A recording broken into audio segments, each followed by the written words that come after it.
Hey, welcome to this special episode of the GVGA, Glenville, Georgia Corner Store podcast, where we're letting you in on our group chat. And we wanted to try something different tonight. Bring it to you on Sunday, give you some entertainment to wind out or start your week out. And bringing to the stage is Slick King, Micah King, and Edmund Richardson. What's up, my boys? What it is? Man, y'all done got over this mourning and grieving of the election. Man, I was at peace. At peace. The night of the election. Yeah, I ain't gonna lie, I was kind of sick the next day. I ain't want to talk to nobody. I ain't want to eat. I had to call Roger and tell him he was right. I mean, God, dog. And I didn't want to be, man, but when you travel the world like I do, man, you get to meet a lot of different people, a lot of different cultures, and I just didn't believe that America was ready to elect a woman or a female as president. That's first and foremost. Second was they were not going to make the second mistake in electing another black official. And that's what I believe. All right. I just think that we're not there yet. As much as people spend the night, hug you, kiss you, it's still some underlying ideals, let's put it like that are still out there, that people still think that you got some good ones and you got some bad ones, more bad ones than good ones. And the rest of us was DEI. So I'm gonna be honest with you, man. I wasn't surprised. I feared the night that they selected Kamala. I knew right then we were in trouble. Yeah, man, Edmund almost stayed up all night. Just when I saw Edmund over like this, Roger, when I saw him do like this, it was over. I knew we was in trouble then. What I said, no matter who win, I gotta go to work. So I left y'all up. Well, I'm gonna tell you, we all had hope. But what this election taught me, to piggyback off what Roderick said, we always want to believe in the better angels of America, and I think we thought Obama's election was who America was, but what we coming to find out, that's not who America is. America is who elected Donald Trump. White folks chose whiteness over their own interests, and they've done it since the 1960s. And we keep chasing Bubba, thinking Bubba and them are going to wake up and vote their interests. But Bubba and them vote their cultural interests, not their economic interests. Because let me tell you something. Most of the people in rural Georgia do not make over $100,000 a year. And if you make under $400,000 a year, Trump ain't passing no policies to help you. But it just showed me that people chose whiteness, and they have continued to choose whiteness over their own interests as voters. Edmund, you talking common sense. What Trump did was he talked down to the person. He was speaking directly to that individual. Mm-hmm. And what he did, his messaging, line or whatever it was, is effective.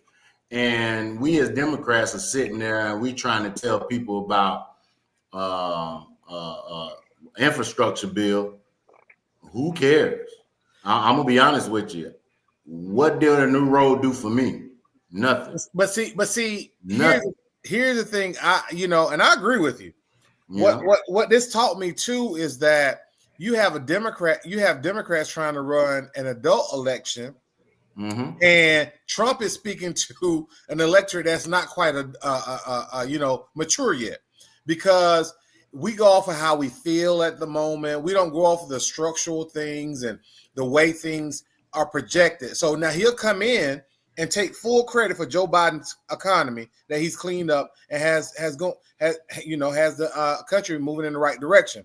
But we're talking to a, how do I put this? I'm not calling people dumb, But there was a study that showed, and a map that came out that showed that most people who are educated with a college degree, if you just went off those voters alone, this entire country would be blue.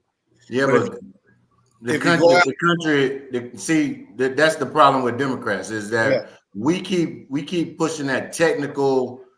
Hey, you have to understand what they understand is when Trump was in office, they were living better.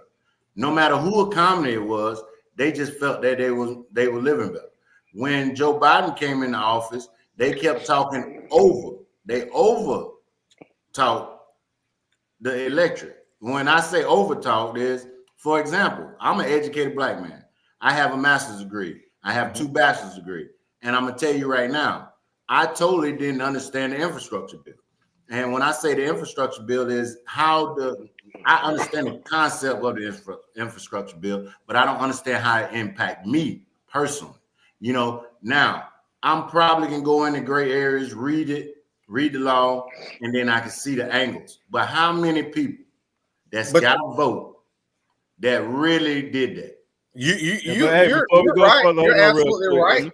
You're Hold absolutely right there. And that's one of the downfalls to me of the Democratic Party is messaging to the everyday working individual and to run a campaign to show them, how you are benefiting from their policies.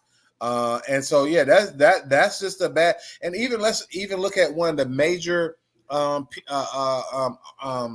that was ran during this campaign that had an effect, and that was the transgender ad. Yeah, Studies have shown that ad moved voters about two percentage points. Yep, 2 percentage points. That ad moved people, but it was lies how they put it out. But you have to respond to those ads in that way because what you have to understand, from black folk to Hispanic folk, our community is very conservative when it comes to those issues, and so you have to speak to those issues and have a message for those issues, because if not, people gonna look at you crazy and vote against you just strictly based upon that. Hey, Lou. Yep. Hey, they do, and I feel like they should have simplified the messaging more, because that's what Trump side. Not to say they dummy it down. I don't like using that term, but if you think about it, the average readability level of America is 5th to 7th grade. Mm-hmm. Marketing is when you see ads, those readability levels are usually at 5th to 7th grade. And let's go to a Latino who voted for Trump, Mr. Cool Hand himself. Tell us, why did you vote for Trump? Hey, man. Welcome to the show, Cool Hand, man. This is our other host. If you're just tuning in, this is Christopher Cool Hand Luke Hardy. What you say there, my boy? I got that check, dog. Yeah, are you prepared for the next Stimmy with Trump's name on it? Man, that Stimmy did enough for me. I feel you. But he can keep. If you're just tuning in to the show, you're tuned in to the Corner Store podcast. It's going to be a kind of truncated show where we go through pretty quick. We wanted to try something different tonight because all of our schedules get busy. We know yours get busy. So just sit back and listen to us tonight, where here are our topics, breaking down the FAFO phenomenon that's all over TikTok right now and is actually taking place on those who voted for the conservative side. I don't want to use the language of it, but real quick, I wanted to share a video of someone who's breaking down the FAFO, and then we'll opine after that.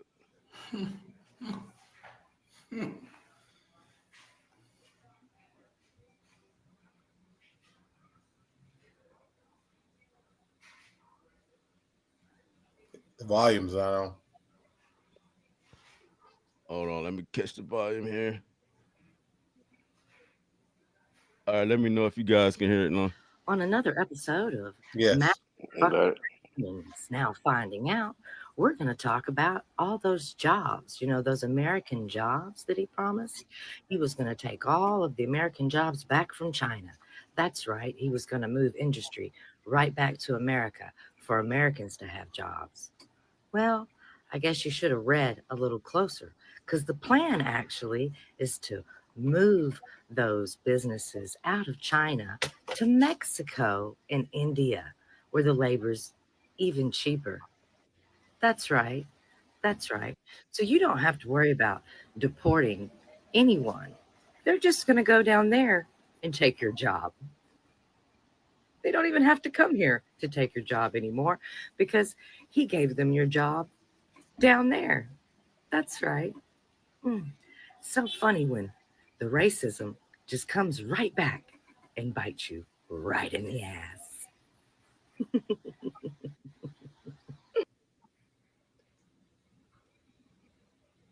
All right, that's just a snippet of some of the FAFO that is going around, and it's actually breaking up families from what I've seen to where people are getting uninvited from Thanksgiving or just being a part of the family, and friends are no longer friends. And people say you shouldn't break up over politics, but it's different when politics involves values and morals. Right. So, I think that's the difference. And I don't like when people say don't allow politics.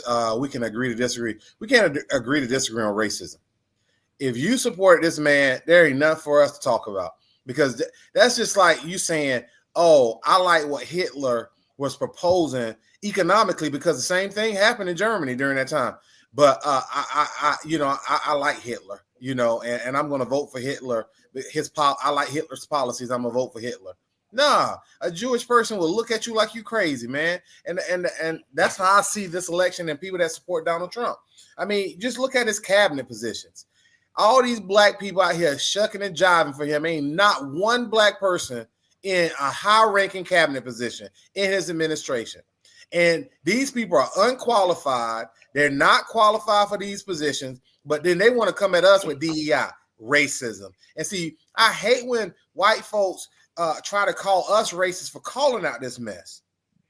When we call them out for what we see and what we know, you always bringing up race. No, y'all bringing up race. Y'all just voted racially along racial lines. 71 million of you all voted for this man after knowing he was a racist, an adjudicated rapist, a felon, which y'all know y'all wouldn't have voted for any politician running at the local, state, or federal level with felonies on their record. But you still went out and chose this man because you identified with what he ran on and what he says and what he supports.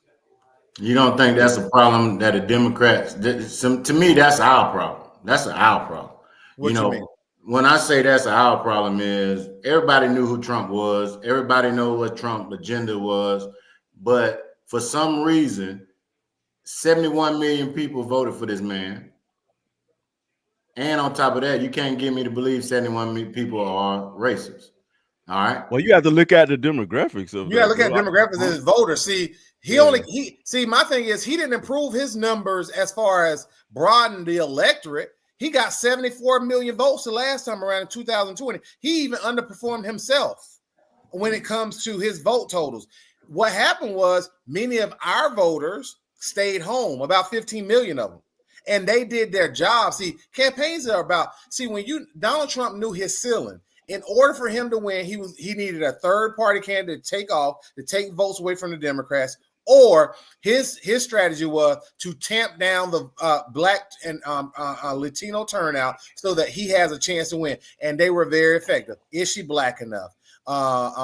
Trans issue. All of these other issues were issues that people said, well, I ain't voting for him. That's a bridge too far, but I'll stay home and just don't vote at all. But you staying at home actually was a vote for him because it lowered her numbers enough for him to win. And these are numbers. I'm just speaking numbers. Numbers. Not to mention the uncommitted movement when it comes to Palestine. How dumb can you get with that to where you wanted them to stay home, not vote, to try to ask for demands when the alternative is to wipe out what they were looking for? And they got just what they wanted. Mike Huckabee as the ambassador to Israel, and not DeSantis, but Marco Rubio as the Secretary of State, which don't mind. And Israel is now going to have unfettered power to demolish and settle in the West Bank. And there would never be a two-state solution. So there you go. And so Michigan, actually, if you look at the Dearborn numbers, those folks actually voted for Trump to make a point. And now you made a point. Your country is going to be gone. I'm gonna tell you what else too. They did that was effective too. They made people believe that the Democrats just push Biden out of there. Like Yes, that I think they overplayed their hand with that, and I I think think so too. and it was doomed. I think it was doomed from that point forward. Remember, I said that, when we first started talking about it, I just didn't think that changing the midstream like that was going to be effective, especially when Kamala was kind of quiet throughout the whole Administration. the Right. whole administration. Then you just pop out with her. People felt like they done Joe wrong, and then them people didn't vote. I agree. I agree with that, I and that's agree one with of the all reasons that. why I was gun ho. Everybody like, you ride with Biden. I sure am, because you got 110 days to go before election, and look at what Trump has done. Heck, they circle the wagons around Trump, even with all his turmoil. And I fought Nancy Pelosi and Barack Berry, Hussein Obama, because they all worked this behind the scenes, and they threw rocks and hid their hands, and they wanted it both ways, and they're the blame for this as well. And if you look at it, Biden got to take some fault for it too, because he initially said he was going to be a transitional president. There you go. This was supposed to be a transitional administration. Yeah. And then not only that, he appointed somebody who was scared to indict Trump over politics. Merrick Garland is going to go down in history as one of the worst ever. Attorney generals, yeah. One of the worst ever. The thing is, the Democrats play by the rules too much to their detriment. Yes. So you got one side who is like, forget about the rules. If we have to, we'll flip the table over before we lose. And then you got one side who is like, oh no, that's wrong. And then it's too late now. They don't care. The table flipped and they don't punch you in the eye. Right. And then like you said, you playing a game with your hands tied behind your back. And like you said, they let that transgender thing go on without no rebuttal too long. Yes. You know what I mean? Like, and what's crazy, the policy they were talking about, Luke, it was actually a Trump policy, some of his administration. But Democrats got to get better talking to issues like this, because I'm gonna be quite honest. I know gay people, I got gay friends, and one of the things they said is this is going too far. It's just in general, and the Democrats try to play. Because you're a big tent party, you got to make sure. It's like I told somebody the other day, I used the analogy. It's like balancing the chemical equation. You took chemistry. If you take something from one side, you got to balance that thing out. And having a big tent party creates these issues. If you look at the Republican Party, they don't have to run that type of campaign. 70% of their voters or more are what? White voters. And they have this homogeneous way that they look at most issues. I'm not saying all, most issues. And so you don't have gay issues. You don't have racial and social justice issues with African Americans and disparity issues. You don't have to deal with that stuff. You can just run on a simple, clear message and win based upon that. And Democrats got to try to be all things to all people. And that kind of gets in the way sometimes of them running an effective campaign. What also gets Democrats is they haven't built from the ground up. There's no local organizing. There's no state, not a lot of state organizing. So you'll have somebody from Chicago trying to relate to Georgia voters, or somebody from California trying to relate to Wisconsin and rural Pennsylvania. That doesn't work. You have to have the infrastructure on the ground. Like even going to the county level. The Tatnall Republican Party, very strong, very noticeable out there. We just now starting the Tatnall Democrat, and we combine with Evans County, so it's the Tatnall Evans. So it's just not there on the local level to go up. But see, the problem is, and I just had a conversation with some big wigs here in Georgia. The problem is we have these liberal white kids and white folk who don't know how to reach us. We pay these consultants all this money, but we're not getting the money to the true grassroots organizations that can really go speak to the issues in the community to really be effective in our message. And we're not doing that. We just throw money at commercials and all this other stuff instead of building an infrastructure to run not only local elections and state elections, national elections, but we need to be running state and local elections, because that's where you start building your party to run effective elections, especially in a state like Georgia, which is considered purple now. Yeah, they were too commercialized and grassroots or organic enough. If you look at Trump's side, man, they hit all the podcasts, whether they're small, big, or whatever, and hardly not Kamala hit a few, but not as many as that side did. So next time, Kamala, come to the corner stove. And if you want to get out there, but that's real talk. But no, real talk. And see, that's the type of stuff Democrats we sometimes can have this elitist attitude where we don't go to stuff like this right here, that you can reach probably more voters going to this right here, because people are like, man, she came to that podcast and she was talking to these local folk. That's the type of stuff you have to do, you know, and you got to start speaking to your base. Democrats right now, 74%. Emma, who's the base? Huh? Who's the base? The base of the Democratic Party? Yeah. Oh, black folk by a long shot. No, who is it? Because she's not talking to me. Oh, no. What I'm saying in general, and the Democratic Party ain't talking to me. So who's the Roger, base? this the other thing, Roger. Like, man, you talk all the time. You always say, "What have they done for me?" But what about what the things they keep from you, like veteran benefits, and are going to be impacted? What are your thoughts on that? No, I believe some of the benefits should be cut based off of some of the stuff. Now, I'm gonna be honest with you. It's a lot of money being wasted on some programs. It needs to be looked at. I'm gonna be honest with you.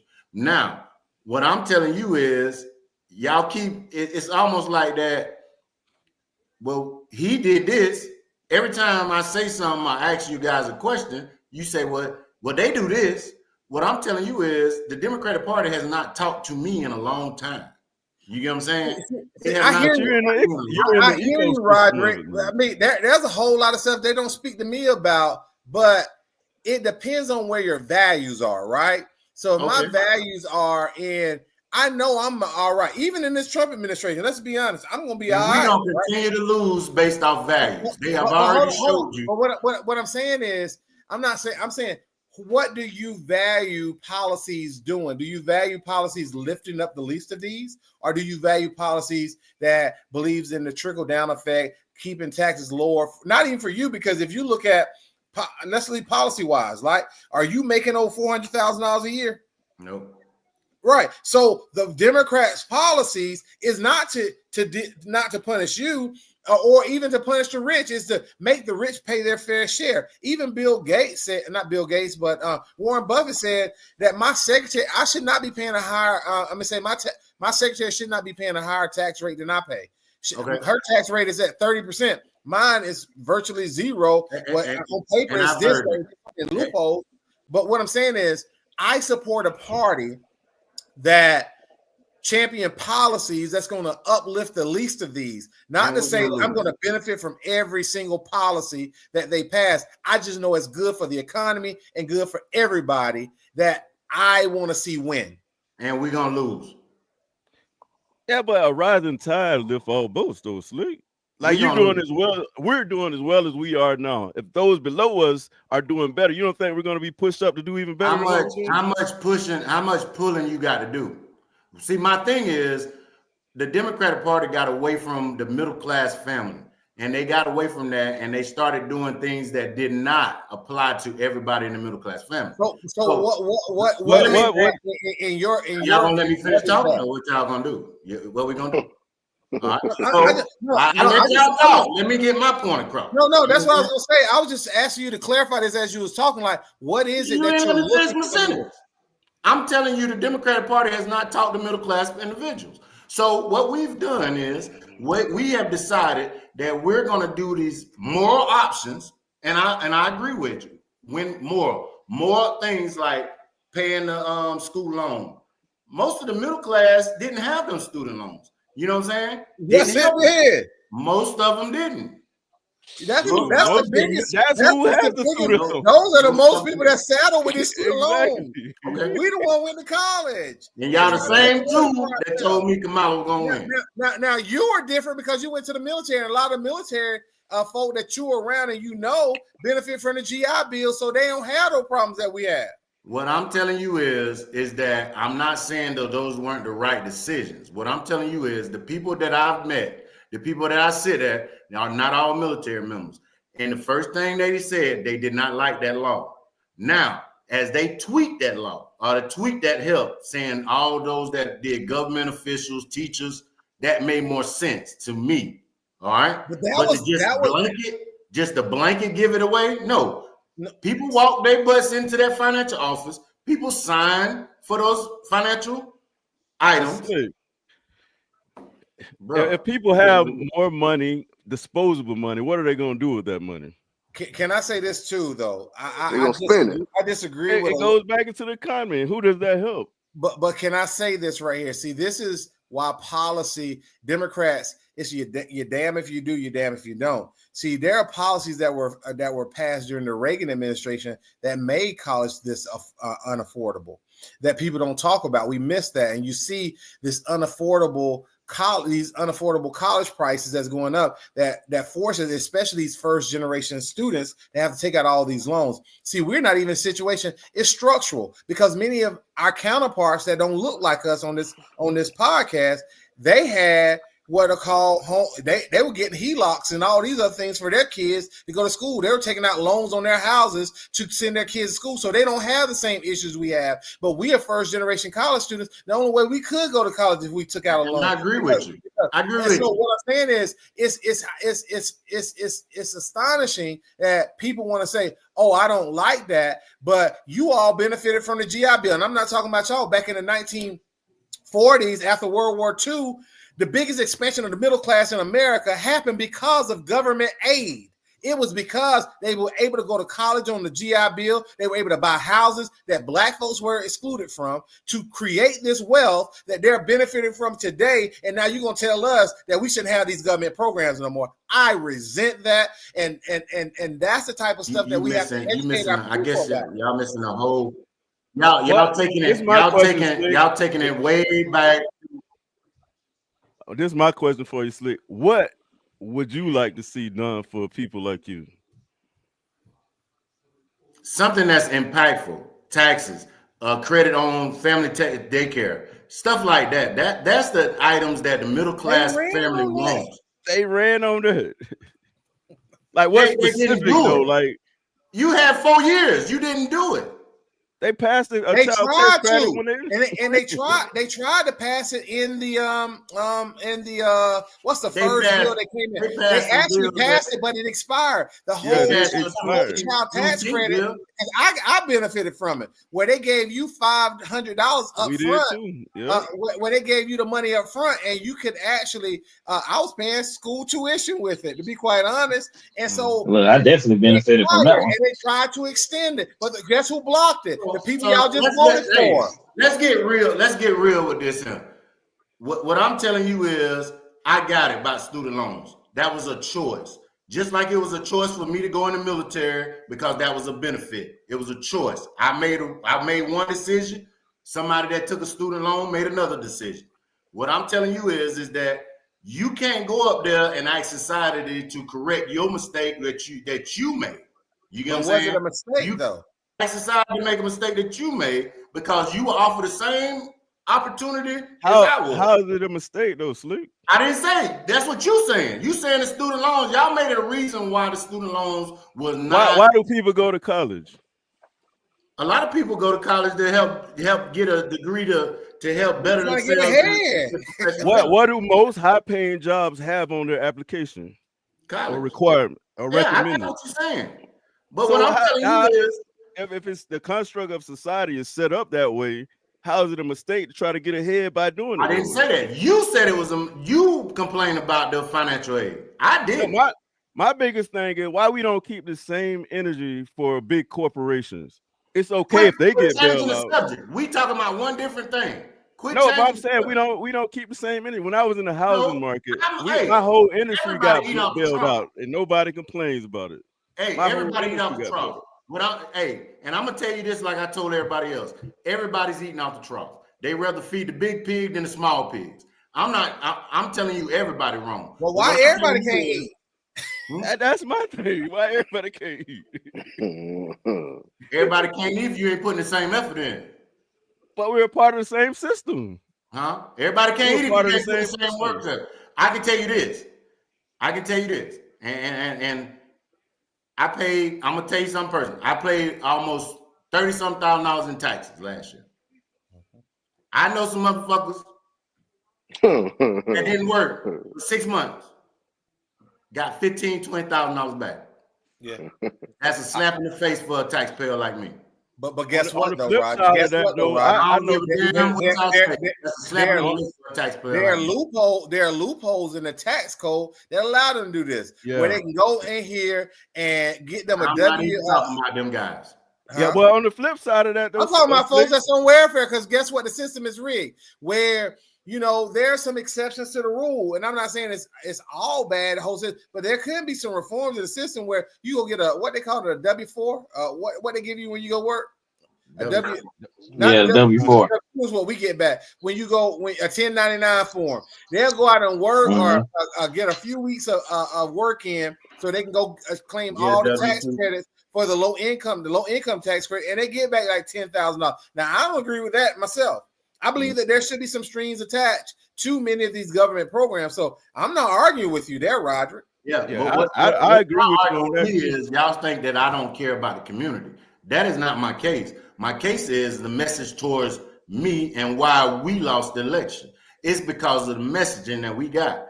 We have pandered to the wrong demographics, and I'm gonna tell you, and it came back to hurt us. You know what I'm saying? Like you said earlier, most of us come from a conservative background.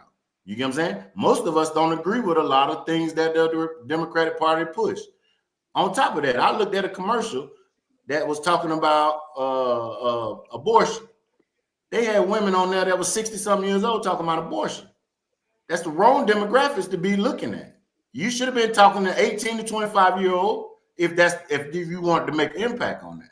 It's just certain things. It's messaging, and it's about who we are as a party. Right now, this party does not define me. This party is not my party. This is not the party that I want to be a part of. And you talking to a strong black man. You get what I'm saying? And y'all not hearing me. Y'all talking bullshit, and y'all not hearing me. I'm telling you, I am a voter. I am the reason why we lost the election. People like me. I asked you specifically what you wanted for you, and you named stuff that the Democrats was trying to push. It ain't about trying.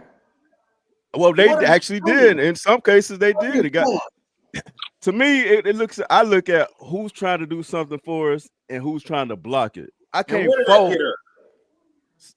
How many? If we don't vote, when that man was in that church in South Carolina, what did he say?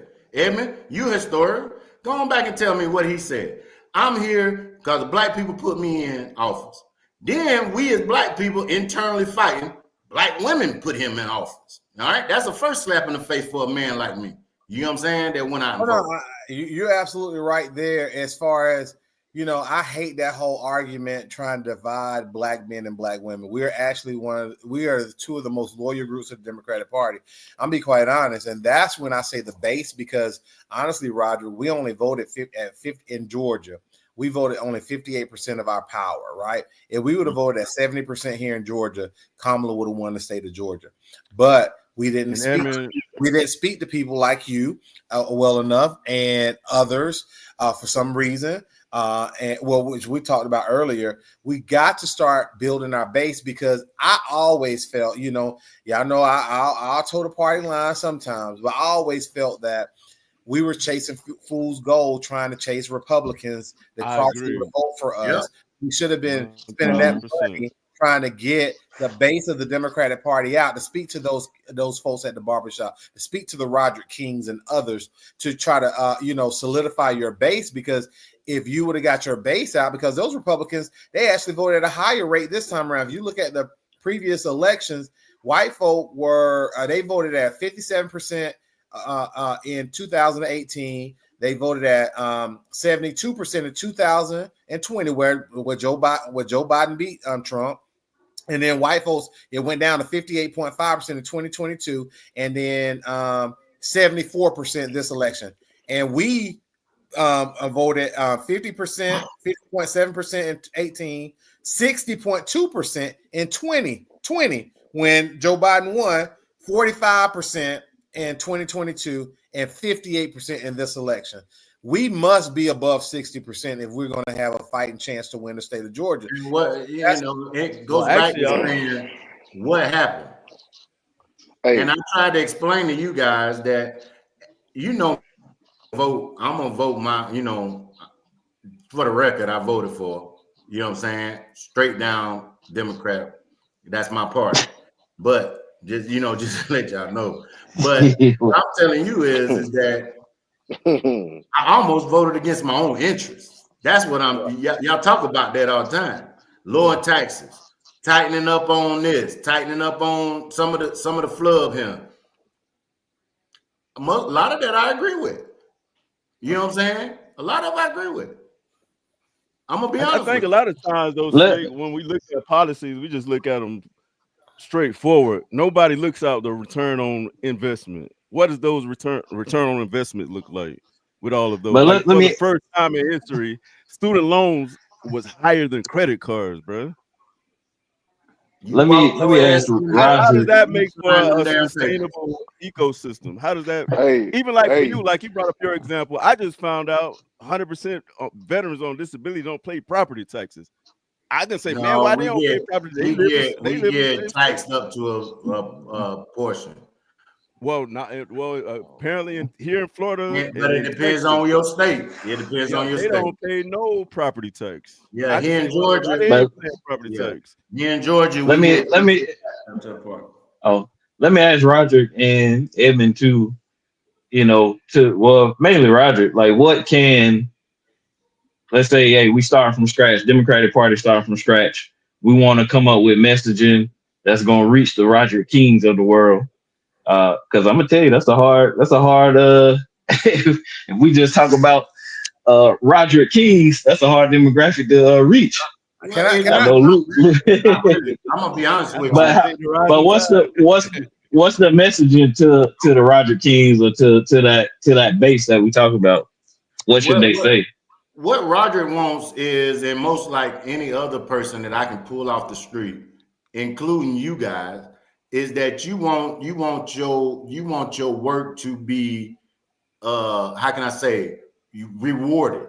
You want to go in there, you work your 80 hours, you want your taxes to be minimum, you want the impact of your dollar to be high, you want to be treated like the work that you did.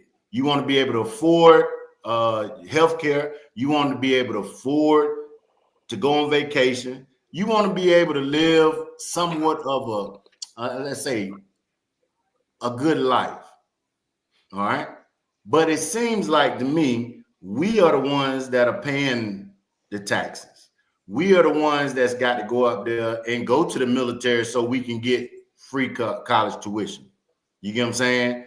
We just didn't sit down, go in there and decide I'm going to go to Savannah State and stay in school for 5 years. Come on, bro. Let's not act like people didn't get refund checks and then go out and party with them.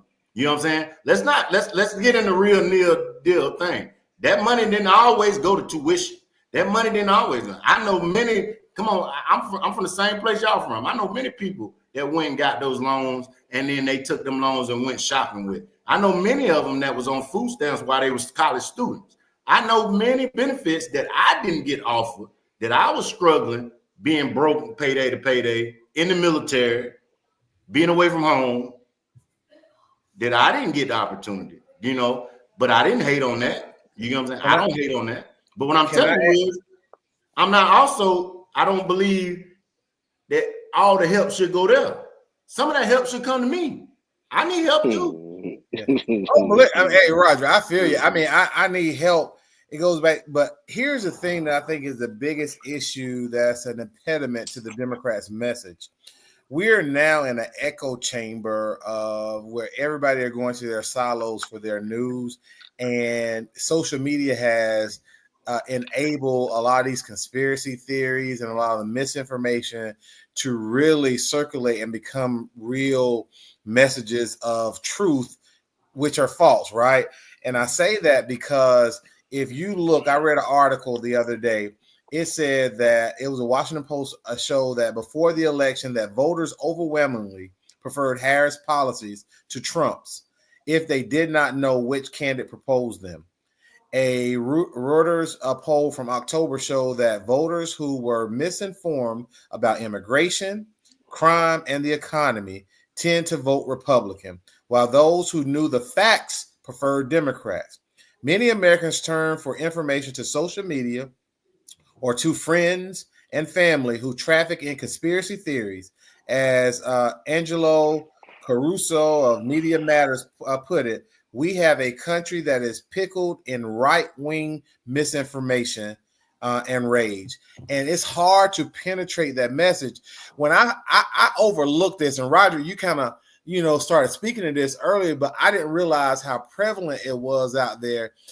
I knew, especially during the 2016 campaign, when I started hearing black folks parrot the same talking points that Republicans use to diminish and to just dog Hillary Clinton out from in the 90s and early 2000s, that even Democrats began to use against her when she ran for president, that cut her kneecaps out from up under her. And I was like, man, this is crazy how powerful this media is.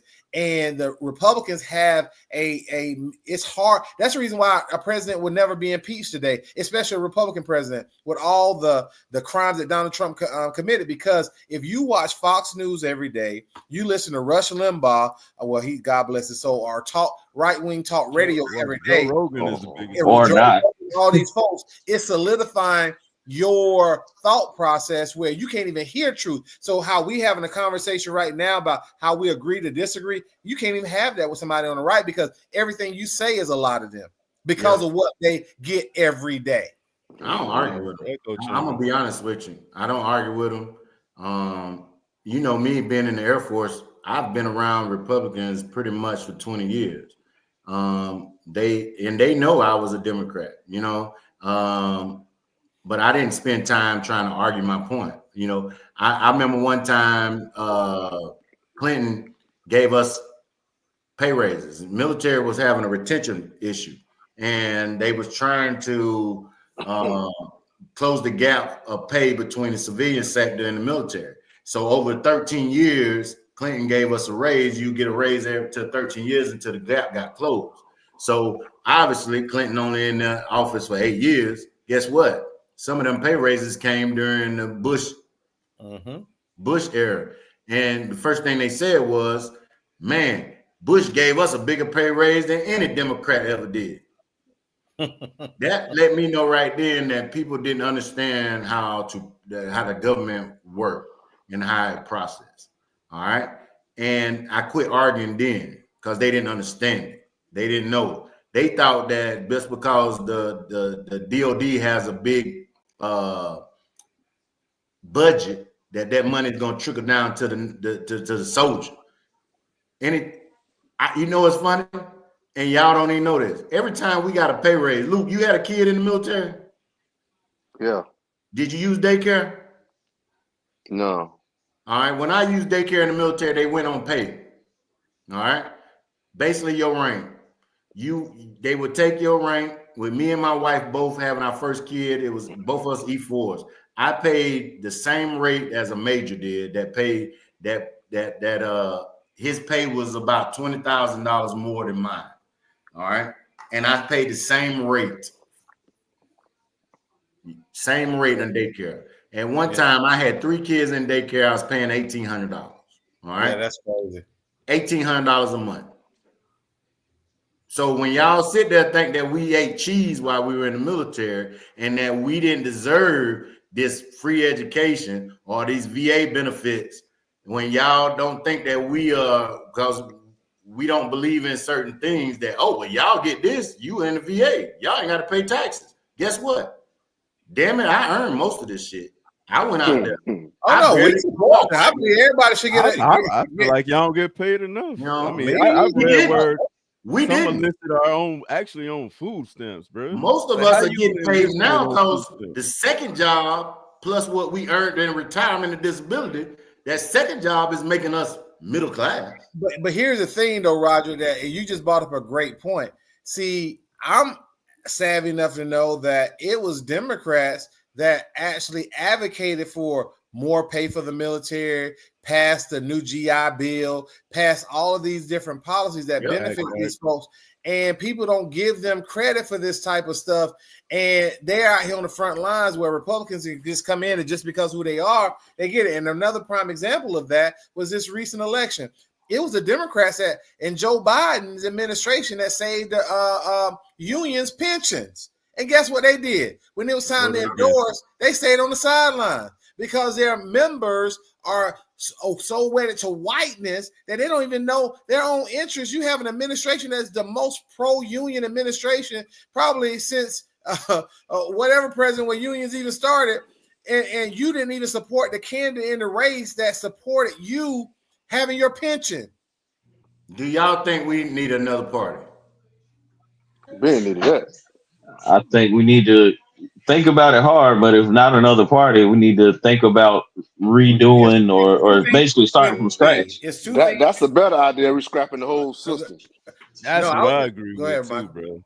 Like if you take the labels off of it, there's no way Trump get voted in over Kamala. I think you need. I think two things you can do. You can do ranked choice voting. That's one. Two, I think we need to get rid of gerrymandering. You get rid of gerrymandering, we will have a sensible country again.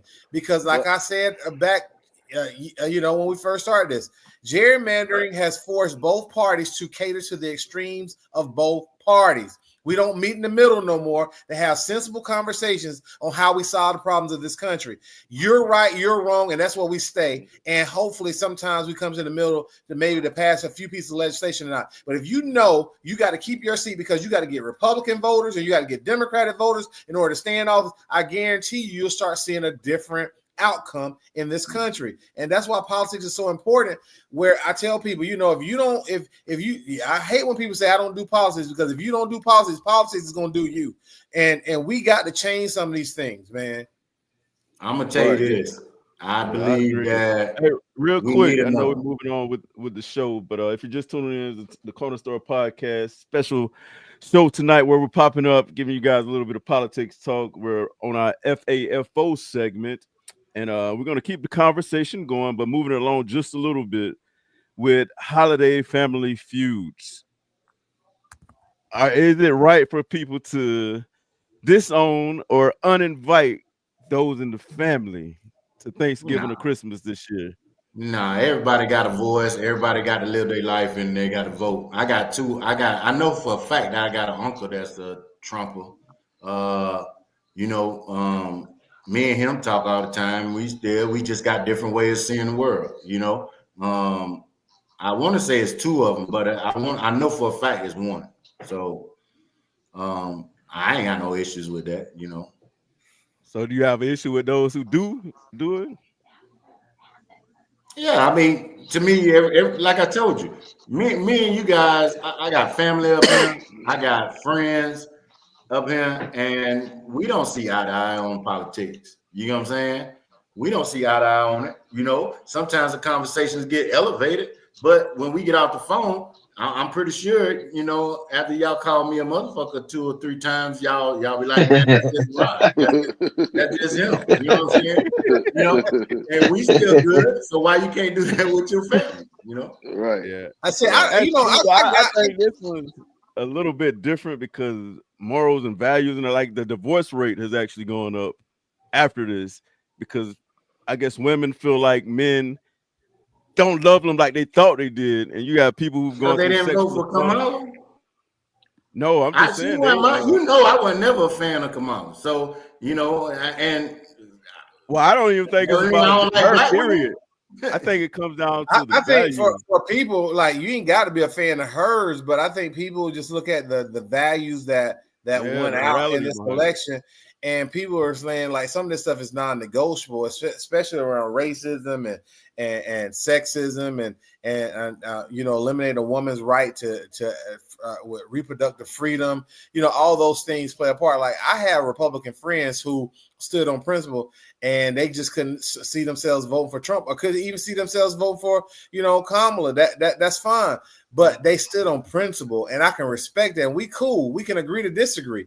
But when you sit here and proudly support this man and wave flags, I can't. We ain't got nothing. We don't have nothing to talk about. Let's Let's be honest with you, Vernon. Michael, Vernon Jones.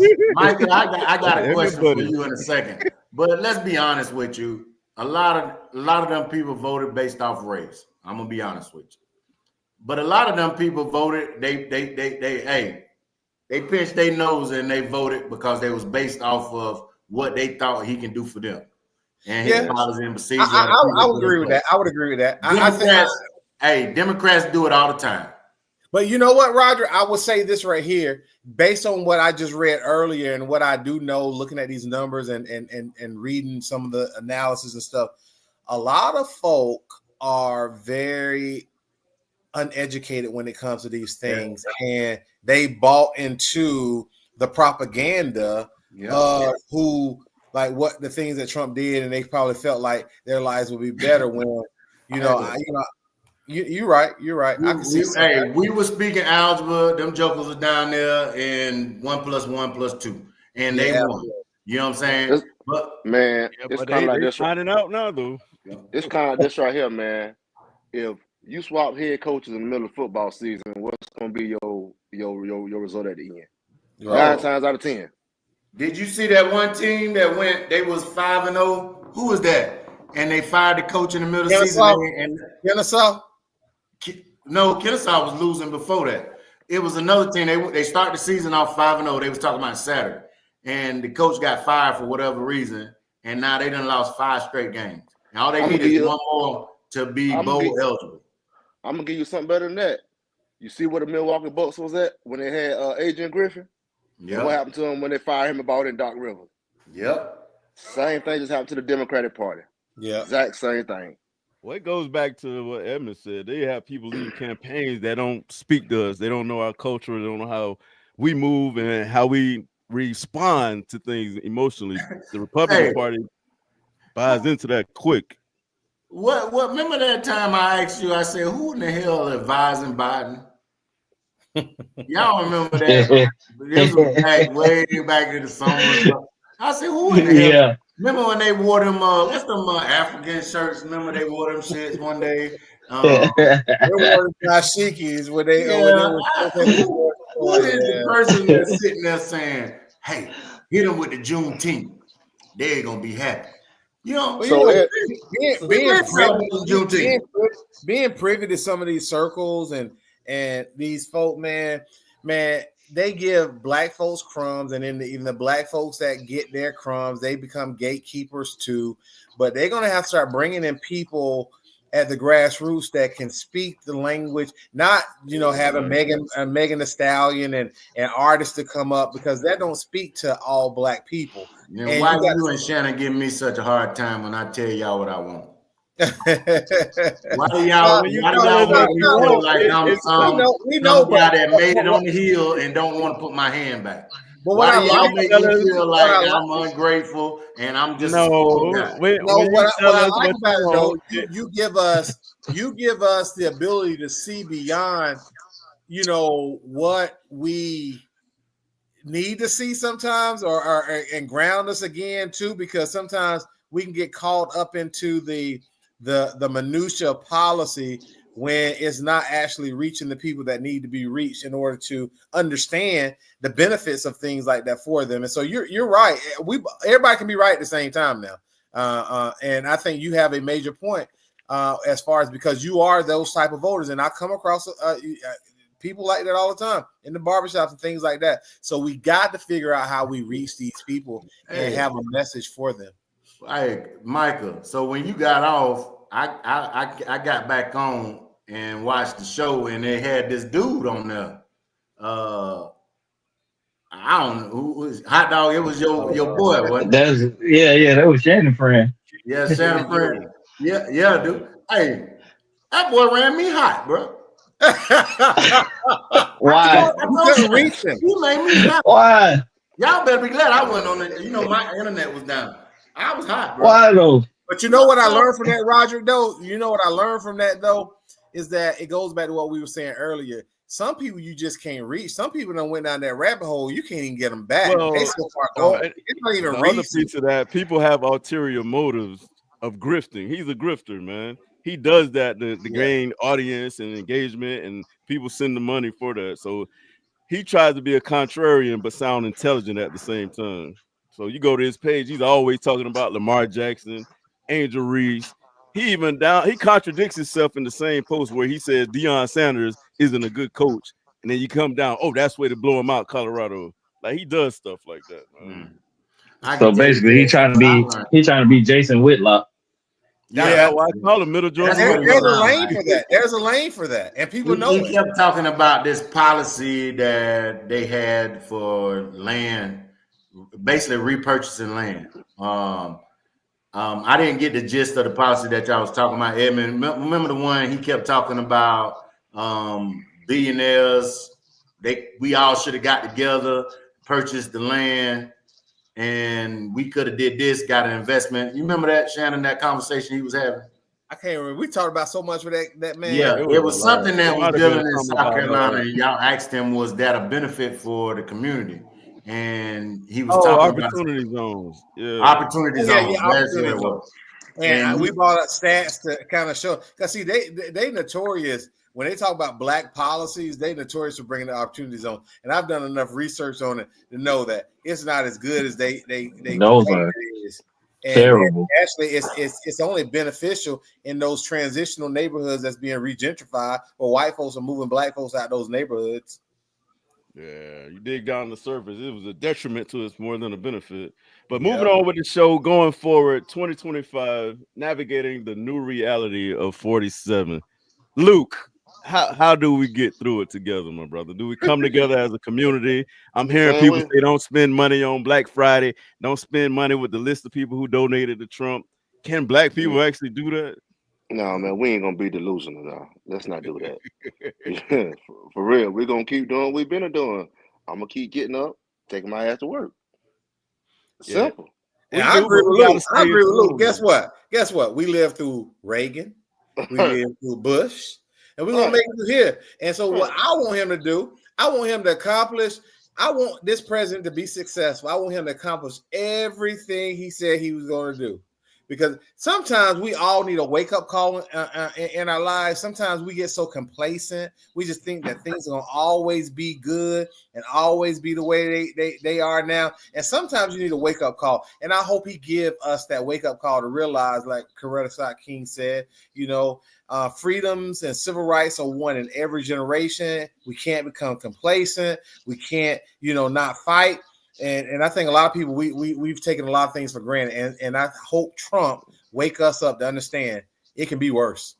Well, I just feel like I said, man, how the Democrats strategized this whole thing, man, it backfired, and it was doomed as soon as they did that, because it made them look like they weren't organized, and it also made them look like they panicked off of Joe Biden's debate performance. And then we seen Kamala kill Trump in that performance, and it had no bearing on the election. And the media whatsoever. And the media didn't do anything about that. Like you didn't hear the media talk about age no more. It's just how right.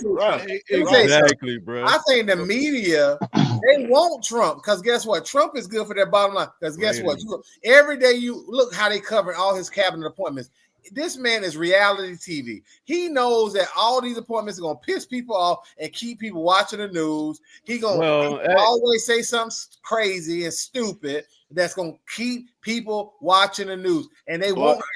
It'll keep the base of people watching the news, but actually the ratings have dropped across the board for all the networks. Yeah. So now more people are coming to social media, which is gonna make it worse. People are leaving X to go to Blue Sky and Fanbase and other platforms. So it actually kind of backfired on them a little bit, but it remains to be seen. So Trump is good for ratings. Micah, this next one is coming to you. Church talk, bro. We gonna need a church more than ever. The ministries have to be bigger outside the walls than in the walls. But a lot of the black community feel like some black churches are all sermon and no service. Fill us in on that, bro. Is that just a misnomer? Is there some truth to that, or from the inside speaking out? Let us know how you feel as a minister, bro. A little both. I think there's some truth to it. There are some churches who are all talk and no service, but then you do have churches who are Like, hey, we're gonna get on the ground and we're gonna organize and we're gonna help. There's churches who right now during the Christmas season, of course, they're about to do toy drives and things like that, food pantries and things like that. But I will say, as the Black church, our community is going to need us more than ever because a lot of the counterparts are, part of the evangelical movement. They're going to look out for theirs. So we need to start looking out for ours. We need to start taking care of our own children. Our youth departments have got to get back active. We got to get the vacation Bible schools back going like we used to have them going. We got to get the after school. We got to get the stuff going back like it was going so that we can take care of our own kids and take care of our own youth and things like that. So we can be more noticeable, not noticeable so that we can get the attention, but noticeable so people know, hey, you got some people who actually care about the community, our community. You got some people who actually care about not only spiritually, but also naturally, food wise. If a lot of the benefits get cut, where they going to go to? So the church has to be ready and prepared for that. We're talking about some of those other things as well. So we have to be ready and prepared for that so that we can take care of, like Edmund said, the least of these. Yeah. Hey, Speaking in the Glenville area, can the churches come together though? Because it seems like more of a competition than a collaboration. Man, you took the word right out of my mouth, man. Hey, I was just about to say that. Yeah, I think that's so comical that anytime that something happens, they want to run to the Black church. All right. Yeah. But the Black church is sitting there, and the same people that are talking about the preacher, talking about the church always grabbing money and don't want to do nothing. Them the same people that don't contribute, but them the same ones that want to run to the church and say what the church is doing. What the church they gonna run. Let the church let me. Nah, man. I'm gonna be honest with you, bro. We got to get out of that mindset. We have a morality issue. We have a parenting issue. We have some lazy motherfuckers issue. We have to go back and get back to the grind, bro. We got to start establishing. Hey, I'm serious. We got to go back and start establishing. We are some of our biggest people in Glenville that's getting the most clout right now. Uneducated, drug dealers, felons, and they got more respect than a preacher like Michael. That's the problem. Yeah. The problem not you preaching, brother. The problem not resources. And then the same ones that's gonna sit there and talk trash on the internet and ain't gonna vote, but they're gonna affect the people that are voting. Yeah, somebody commented on your. I'm seeing some people. I'm posting now. I'm like, where you been? But I was about to say that, Evan. I see somebody comment on Roger's post. Boy, I tell you, boy. I'm surprised Roger can't say that. I saw somebody comment on your post, Roger. You talking about? Hold on, what post? Recently about praying. Which one? About the dummies. Yeah. About Trump pointing you something. I said, "Oh, I know Roger about to say something about." I want no. I need to go look now. Who said something? What I've learned is people got to fix their own stuff. I'm done with it. I'm not a community actor. If that your gang can't bring you Mobley's and Sharps and ain't a good friend of mine, I don't care if you don't eat. I'm gonna be honest. But I'm engaged and care because my parents still live there. Michael still lives there. Like, I want the community to thrive. I don't want my parents to come up through all the chaos and don't have the ability to have a quality of life because of other people's foolishness. So that's why I'm so engaged with what goes on there, which I know you feel different about it. No, I don't. I just feel like I feel like I'm a person that I've been taught that sometimes you got to cut some people off. They don't do you no good. You can sit there and feed a sickness, get sick yourself, or you can cut that person off. Yeah. Some of y'all haven't realized that yet. It don't take much for me to cut you off. I'm gonna talk to you. I'm gonna try to help you. But if you go up there and you a constant issue, I'm not putting resources into you. I'm gonna go put resources into people that matters. And that's how I think about it. So when I do go back to Glenville and I do sit there, I'm gonna look around and I'm gonna see who's out there helping. If that single mom out there got 2 jobs and she's struggling, guess what? I have no problem with going buy her some groceries, some crab legs, some goddamn steak tips. No, you that's stress now. But a Crab girl legs. that's sitting there smoking weed and doing whatever, nah. She ain't home. Wait a minute. She can't be home. No crab leg. You ain't going to buy no crab legs. I'll cuss you out if you buy them crab legs. Man, you'll be surprised. They ain't cut your tax. They ain't cut your taxes enough to buy crab legs for nobody. Crab legs ain't that much, man. I guess what I'm telling you is I ain't got no food. I want some crab leg. You good? Crab leg, huh? Hey, since you want to do volunteer crab leg. Hey, you know how it is, man. He ain't start out with no bologna, no bread, no nothing. He's talking about it's Christmas time. Yeah, but we're coming to the end of the politics talk. But man, if you are out there, please pay attention to the upcoming policies and what goes on with the administration, because I got a feeling a lot of people are going to be in for a wake-up call, because some people think the Affordable Care Act and Obamacare are two different things when they're the same. So don't let your health care be on the line and you not know about it. Please. Moving on to Sports Corner, man. The Dogs finally showed up last night, and Beck finally came to the season. Can he keep it together? Will we make the playoffs? Will we win the East and then win the SEC? Nah. What say y'all? It's no East and West. Yeah. It's just top two. Oh, our best bet is we don't go to the. Hey, I don't want us to go to the championship game, SEC championship. Mm-hmm. Our best way to go to the playoff is that we don't go, because that'll be a third L. I think once we get in the playoff, we can get healthy, and I think we can win some games. But so if they make it to the top two, you don't think they will win it? No, who's in the top right now? Texas and who? Texas and Texas A&M.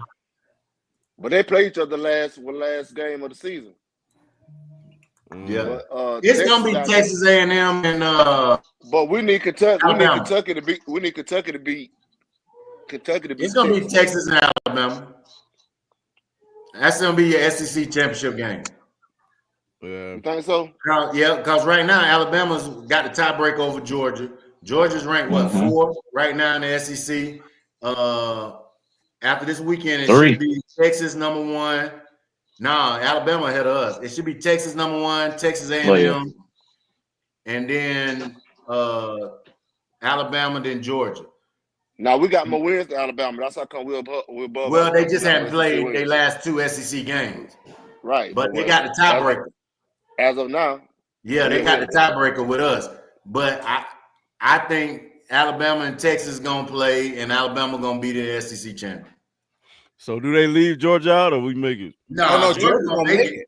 If they win out, you got to put Georgia in there, given their strength of schedule. I don't even see why they're not ranked higher. Indiana gonna lose. You think about this, BYU lost. Indiana's gonna lose. All right, so that they kind of everything gonna kind of roll itself out. Now, what they're not gonna do, they're not gonna put more than 5 SEC teams in the playoff. They may not have a choice. They ain't gonna do it based on how it falls. Yeah. Right now, I'm gonna tell you right now, it's all the politics of it. They're gonna allow them to do it. How do you leave Ole Miss, Texas A&M, Texas out, Tennessee, Georgia? Who else out there? Alabama. All these 2 lost teams, except for Texas. But right, who you think about it? That's 6. It's a mandatory. You got to put the conference champions in there. You got to put the conference champions in there. So you subtract 1 from SEC. Well, you ain't got to put the conference champions because Florida State was a conference champion last year. They ain't getting in. So they said they're gonna put the conference champions. They said it's mandatory. It's based on strength of schedule. It's based on strength of schedule. It's supposed to be Power 5, all the Power 5s, and then somebody else, and then an open, which has got to be one of the highest ranked. Or what is it called? They call them something, but the Army might take that. It's either Army or Boise State. One of them gonna take the group of 5. So they gotta have somebody from the group of 5. And then you gonna have Notre Dame. You're gonna have Notre Dame. Who else? Notre Dame, Penn State. Yeah. Justin Herbert, Michael Vick out there. Ohio State. Indiana ain't gonna have a one loss. Well, Ohio State should win the Big Ten, right? Yeah. But they gonna have, but they got a championship game too. So not Oregon. Oh, Got a yeah. Oregon. Oregon. got Yeah, Oregon over there. Oregon. Hey, and what Oregon, you do? I think. And what you do with what team? Colorado. Oh, now he going in because Oh, if they yeah. win out, If they win the win out, conference they- championship, yeah, they in. They in. All they gotta do is win Yeah, out. that- They in. But if you take a team And that that's was the a good sport of segue. college football, y'all. but check it. If you look at a team like Penn State, who ain't beat nobody, they rank higher than every SEC team that got 2 losses should be ranked higher. What than Penn State is 3 right now? 3 or 4. Yeah. 3 or, but they ain't played nobody, and they can't beat no ranked team to say they life. Yeah, and Roger, that's a good segue. The Buffaloes, man, the haters was loud last year, but they mighty quiet this year. The Jason Whitlocks and all of them. So, That's lying, bro. what do y'all feel? Has Deion done the inevitable? It's just the new way the game is done. He had an easy route this year. Yeah, I think some of the he benefited from some of the conferences shifting the way they shifted, but I think he did build. I think he's still building something there. So still, again, gonna take him some years to build it. It's not like Florida State. Yeah, we say that, but Indiana has more portal transfers. You think hold on, what you mean? I don't think Deion gonna stick around to see it out. He going to Florida State. I think he is. He going to Florida State. You think next year he gone? Deion is ego. Stay right? one more year. I think he ego. Deion want to build something on his own to be enshrined. His boy Bob Powell. I think he want to coach one year without Shador. That's what I think. He gonna do that at Florida State. He about to get the boy from Georgia. He already got the boy from Georgia. Yeah, the boy from Georgia decommitted, and he was committed to USC. Yeah, he was committed to USC, but everybody thinking he's the odds-on favorite to land with the Colorado Buffalo. And that boy is not going to Colorado. They going to Florida State. Which one? Him. He said they going because Deion going. You think Deion going to Florida State? They owe him too much money. They got to get one more year out of him. Yeah. They don't know. No, just signed a new deal. Yeah, they ain't gonna replace him. They're not gonna get rid of him. They ain't got enough money for Deion. No, they're not Texas Florida State, bro. Come on, now. They're not Texas. Out like Florida State, some Rickerdunk Colorado school. They not, but you gonna have to pay Deion about $20-30 million now. Deion gonna stay on top of that current contract with the head coach. Listen, man, there's not Texas A&M. They're not giving nobody. They ain't Texas A&M, but Florida State. Deion is gonna be at Florida State next year. Colorado didn't even have enough money to pay this man out. So let me tell you, they making that money now. I guarantee they can offer him a record contract. No, Deion took some back-end money on something else. You best to believe it, Lou. Deion is going to Florida State next year. Florida State is kicking themselves in the butt because they knew they should have hired Deion when he was at Jackson. When the job first came open. I agree with that. And you got to think, he wouldn't even have to work as hard as he's working right now at Colorado to recruit. Man, he'd have been in quarter. Man, he would have been. People sit there and say he's gonna stay at Colorado because it's easier path to the playoffs. Florida State, you ain't got to beat with 2 teams, Miami and Clemson. That's it. But Deion might have the ego like Florida. Like y'all passed on me one time. Well, I'm gonna go to y'all now. Y'all really done passed on me. Deion is that kind of dude. Hey, I think he want to do it. See if he can do it without Shador. I think that's what too, and I think that Deion want to build something on his own to say that he's the Bobby Bowden of Colorado. Look what I've done. Y'all in the desert, and I came in and resurrected this program. And now I don't think he make that move for Florida State. I think if he make that move, he make that move to the pros. I don't think he make that move. I think he's staying at Colorado. If he leaves Colorado, he's going to leave. Huh? Deion during the interview said he can't coach pro. Why he can't? He said he can't do it. He can't coach a guy making $1 million. I'm gonna talk to a guy that make more money. I'm gonna make it. The ego is a clash, but I will say he say that until you see them zeros. Right. Get enough zeros on there, he'll put up with it. I tell you what, Roger. I said I won't shovel shit neither, but hey, you put enough zeros behind. I bet y'all do it. Yeah, so soon as he see them zeros, he gonna be like, well, I felt like God was calling me to another level. And sometimes you gotta hit another level, baby.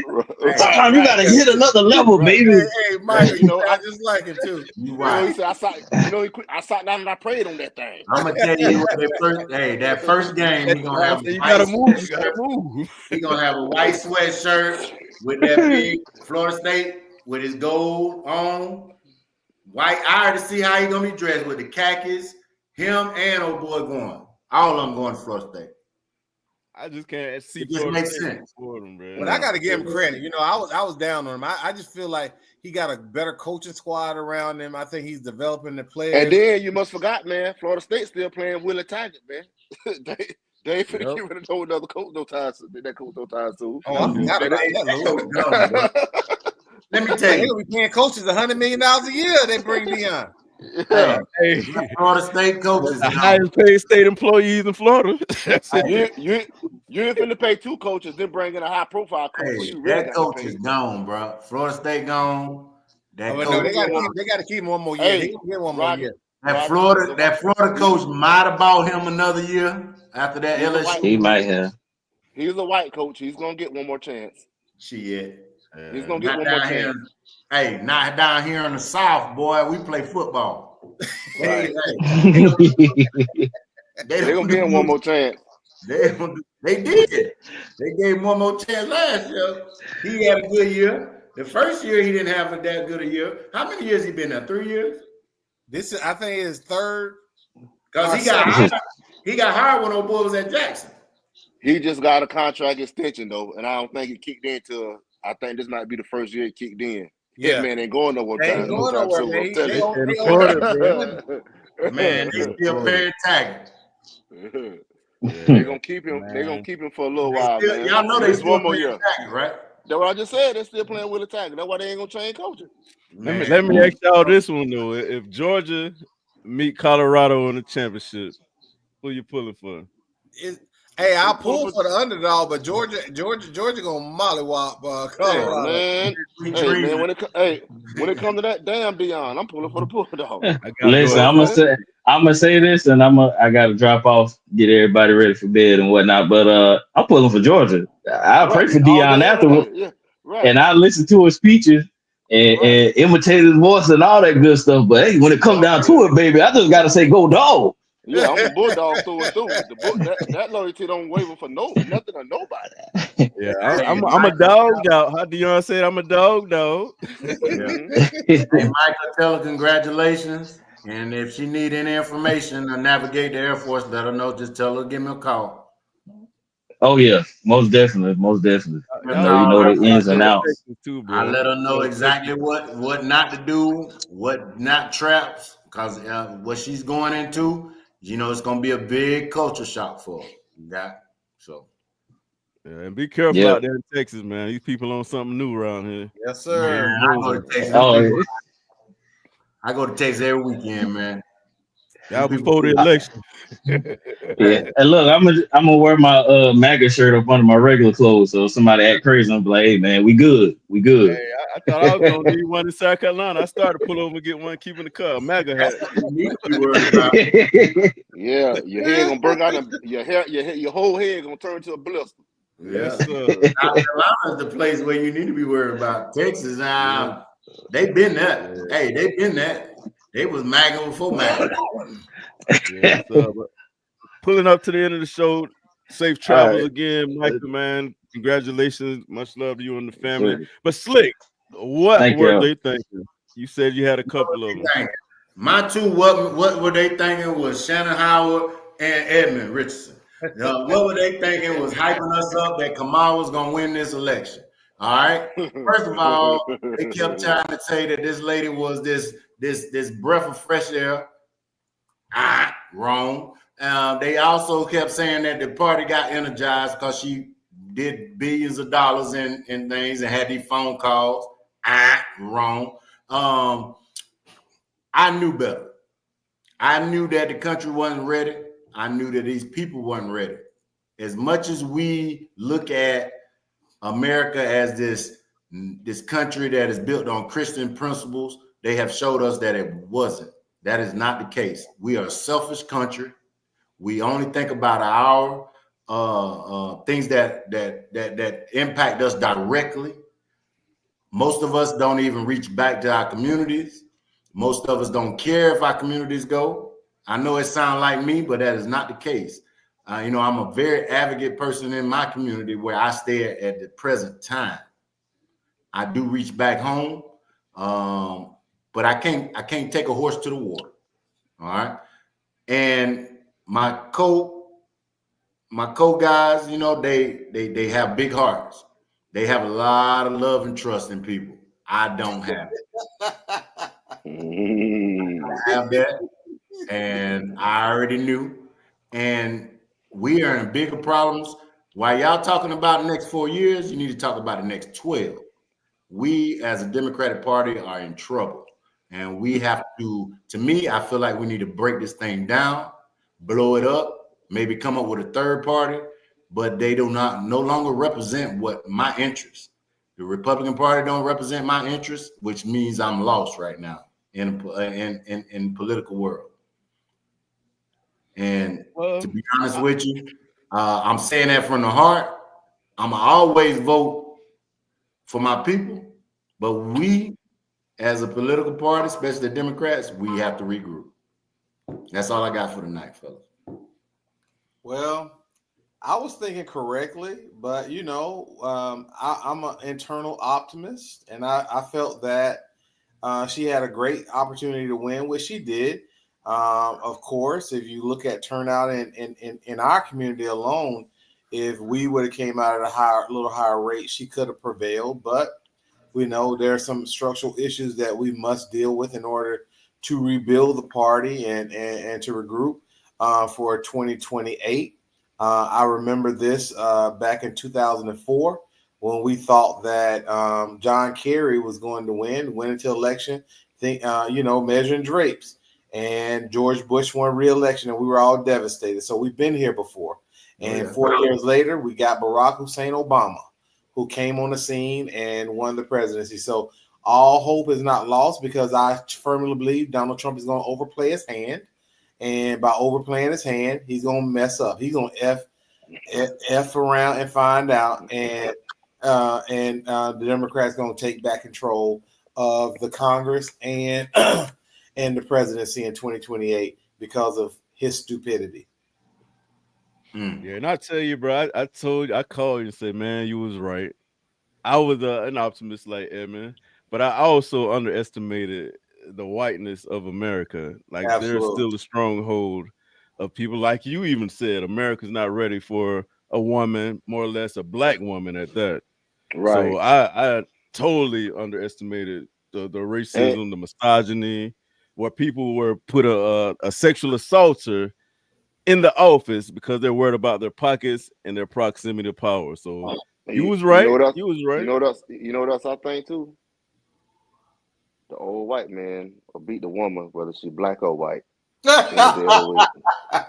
Yeah. I actually don't think he's gonna live through the next 4 years, bro. You know how much presidency ages you, bro? Like, I don't. He's what, 79 now? 78? Guess what? They don't care. That's why they put JD Vance on that ticket. It's about power for them. Yeah, you don't want JD Vance. I think absolutely JD Vance. Hey, we got beat by 30. I think the whole ticket trash. Hey, right, but hey, we got beat by 30 if it was a basketball game. Oh yeah. Yeah. Really though, when you go into the numbers though, because we do electoral college, if she once the California numbers are total, she's not going to lose by that much in the popular vote. And even in those swing states where she lost by more than 3 points in each of those states, and that's not a lot. That's the reason why I go back to what I said earlier. This was a base election, and we fumbled the bag because we didn't focus on our base. We tried to go out and add new people to the fold, which has a history of not voting for us. But we thought for some reason we were going to get them to support us, and we messed up and did not drive out our own voters. One question before we get up out of here, man, is that I heard today on the radio that they already jostling for 2028. Oh, they are. That started the day after the election. She's gonna come back. She's not. She's not. The people in the party right now that I will say, and I'll say it here to y'all, one of the front runners in the party that's going to have a clear lane and will probably do well. It will be Wes Moore, the governor of Maryland, black guy, Army veteran, very articulate fellow. You have Gretchen Whitmer, and you're going to Gavin Newsom better stay over in California because California and will not win the presidency because of what we've talked about today. You're going to have if John Ossoff wins his reelection in Georgia, he'll probably throw his hat in the ring to run. Young white Jewish guy, and I'm gonna tell you the sleeper here, and no one's talking about it yet because I don't know if he's going to run. And I would advocate that he run for governor. His name is Jason Carter. He ran back in 2012, which was premature. I think he can win, and if he wins the open governor seat in Georgia, Jimmy Carter's grandson, I think he will be a contender for president in 2028 if he wins the governorship in 2026. So let me tell you my thought process on that. Gavin has been prepping for 2028 for almost 4 years now. Mm-hmm. All right. Gavin was going to run this year, mm-hmm. but Biden stepped in to continue to run. All right. Gavin's going to run this year. All right. Gavin was probably the better choice to run against Trump this year. All right. He would have won. He would, because let me tell you something. When you look at the policies that he signed into law, you think they beat trans against Kamala? They're the murder him. With all those little policies out of California. See, everybody look at like him on TV and talking. When they're done with him, and even in the Democratic Party, him running in a open primary. I know if I'm advising a campaign and I'm African American, I'm going straight to South Carolina and talk about all the policies he's passed in California that's detrimental to our community. Let me tell you, Shapiro is going to be a sleeper too, though. Shapiro will be a formidable candidate, but I'm going to tell y'all, they ain't going to do it. The SEC primary is where the presidency is going to be won. Y'all still looking at moral ground. No, this ain't moral ground. This is strictly Newsom and what's the boy out of Florida? Those going to be your two prime presidential candidates. But Newsom kind of give me Bill Clinton vibes, though. Who? Newsom. Yeah, he's too liberal. He's too liberal. He's not going to play in the. He's not going to play it. He got 4 years to correct some of those actions. You watch what I tell you. He don't mind playing dirty with him though. Like he go play dirty. Y'all, we just saw this playbook, and she didn't even pass any of it. This joker signed that legislation into law. I'm trying to tell y'all, it's gonna be like a Dukakis. He got this on his hand though. He got this on his side. Ask Dukakis. He was white too.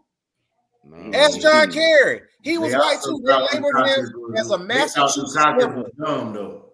They labeled John Kerry as a Massachusetts liberal. And it resonates. It even resonates with people. Newsom is a cleaner car salesman than Donald Trump. He can be a cleaner car salesman. When they wrap them where you mandated to do all this stuff, I'm trying to tell y'all, it's a different ball game. So let me tell you where you're missing out. You're looking at traditional. The old head is going to be gone out of the Democratic Party. Yep. These are going to be younger voters, more liberal voters, more policies that are directed towards them. Plus the base has changed. The base is no longer that congressman from South Carolina. He's not going to be able to come in and pick. That's the old head regime. Them days are over. Let me tell you something where this is. I'm going to strictly off of. I hear you, but in the Democratic primary, that electorate is black and older. I don't care how many folks die off in the next 4 years. A lot of them people going to still be here. And I'm going to tell you, in order to win the Democratic primary, you have to win African American. And it's going to be hard to beat Wes Moore in the SEC primary. That's your South Carolina, your Georgia, your Mississippi, your Alabama, your Louisiana, all those states with high African American turnout. You can't win. You can't win without those black votes. And so he's going to have them Latinos just showed you that no matter even if you get a majority of black votes, that you can still lose. Oh, no. But here's the thing. See, that's a fallacy right there. See, the Latinos, when you look at it, is Florida numbers can be very deceiving to the overall Latino numbers, right? And Florida, you have a lot of Cubans, Venezuelans, and all that other stuff like that. But you out west, you have Nevada, and you have New Mexico, and you have Arizona. What color West is? Huh? What color West is? West is a black man. And they are not going to put another Obama in office. Them people have sworn to that. Well, I'm gonna tell you, just like you said, times have changed. I guarantee you'll have a little bit more people change for more so of accepting a black candidate over somebody who's saying they child got to play sports and got to use the bathroom with people of the opposite sex. I just think people gonna vote against Trump. If it go anything like last time or anything like it's starting out to be, people are gonna vote for against Trump no matter who it is. Trump can't run no more. Yeah, he can't run no more. Well, I mean, against his party, like. Buddy probably gonna run. JD Vance gonna be set up to run. JD Vance gonna be set up to run. Yeah, but that's gonna be predicated on how bad how well or how bad they do those. This go run. I'm gonna tell you what's going to happen. What's fixing to happen is that retired West Virginia senator Manchin is gonna start a third party. And he's gonna get a lot of traction, and a third party person is gonna win the election. Well, he already tried that. This thing with no labels. Let me educate y'all now. We're going now. If we had a proportionality allocation of votes in a state, then I would say a third party candidate has a legitimate shot of winning the presidency. The third party candidate can't win because we have this thing called winner takes all, and a winner take all system. It makes it extremely hard for a third party candidate to win. And so you would never see a third party. Old numbers, Edmund. I'm telling you right now, I will vote for a third party right now. You can vote for a third party, but you're wasting your vote. I'm be honest with you. That's what you're saying now. But you are. What I'm telling you is the right candidate get in there. But what I'm saying is, get in there. Let me say this right here. Candidates get in there. If we have a third party, let's say their third party performs where it's a third, and a third, right? How people are aligned. You talking old numbers, but I know it ain't no old numbers. This is right numbers. So here's the thing: it will go to the House of Representatives, and the voters will not determine who the president will be. This is straight. This is straight how the system works. I'm telling you, a right third party candidate selected legit with a name like Manchin. He's not going to win. They will pull enough votes that they will win. I will give you $1,000 if a third party candidate win it. You said the same thing. You told me old girl was going to win like that. Oh no, I thought old girl had a legitimate shot, but when we look at the numbers, we see why she didn't win. The numbers got you an L. But structurally, Roderick, it's impossible for a third party candidate to win. I'm telling you, they got no years.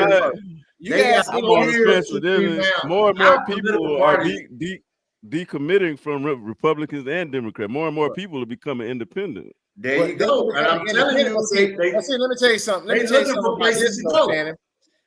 Everybody can say they're independent, but when it's time to vote, many of them begin to align with different parties because you have no choice. Because that's the only option.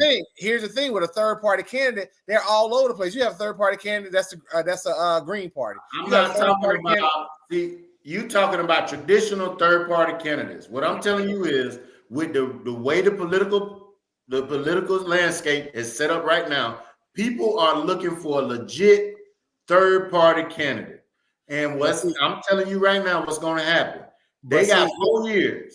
And I would say the devil is in the details of a candidate and their platform and what they're standing for. And it's easy to say Joe Manchin would never get a lot of folks' votes because of of his position on a host of issues. And so he's going to turn off a lot of people that we're talking about. Yeah, he may get some of those rural voters that may come over and vote for him. Like Ross Perot was the most recent president that had an opportunity, but guess what? It took billions of his own money to even get to the place where he can be competitive. But it still wasn't going to be enough because he only had like 30% of the vote after spending all that money at one time or another during the campaign, and that still wouldn't yielded a president because it would have been sent to the House of Representatives. If there's never a majority vote, if no candidate gets 270 electoral votes, it automatically, that's in the Constitution, goes to the House of Representatives to determine the president of the United States. And I understand that. What I'm telling you right now is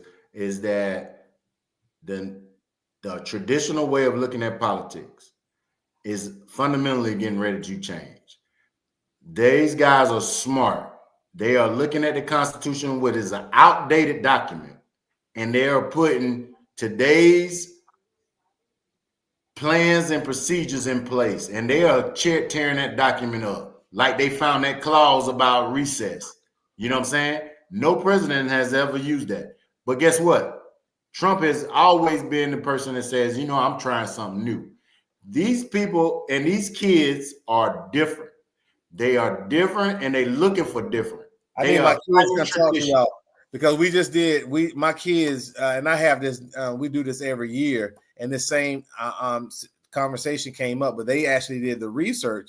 The only way what you're talking about now, let me tell you, I agree with you. If we got rid of winner takes all. If you get rid of the winner takes all system, then what you're saying is a viable option. But I don't care. So let's say, for instance, you have a third party candidate run. If that third party candidate doesn't get, if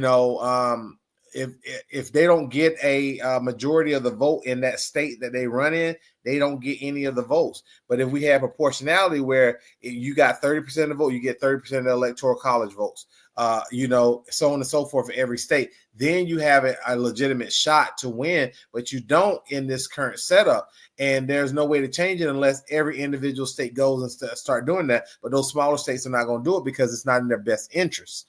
No. I just think if it's the right candidate, like Joe Manchin's always been a Republican covered up as a Democrat. But what if it's a Democrat? What if it's Westmoreland? You don't think people would follow him? It just depends on who the candidate. I think that's my whole case. It's going to I don't think it'll be nobody like Manchin, but what if it is somebody who defects from the Democrats and breaks off? It depends on how it's done, and you got to have a ton of money to do it. What I'm telling y'all right now is the right has lost some people. The left has lost a lot of people because they no longer represent the ideals of America. America is mostly conservative, middle of the road people, the Bill Clintons of the world. That's where we at. That's where most of us want to be. I want to say that right now, a lot of polls I disagree with that. Agreeing with progressive policies. I guarantee you sit down and ask people based off policies, everybody's going to become a moderate. Everybody's a moderate. I guarantee you, unless you go by age, when you go 28 and under, they are more the liberal cases. You go 70 and above, them guys are mostly conservative. But if you stay in the area between 55 to 35 in that demographics, they are all moderates.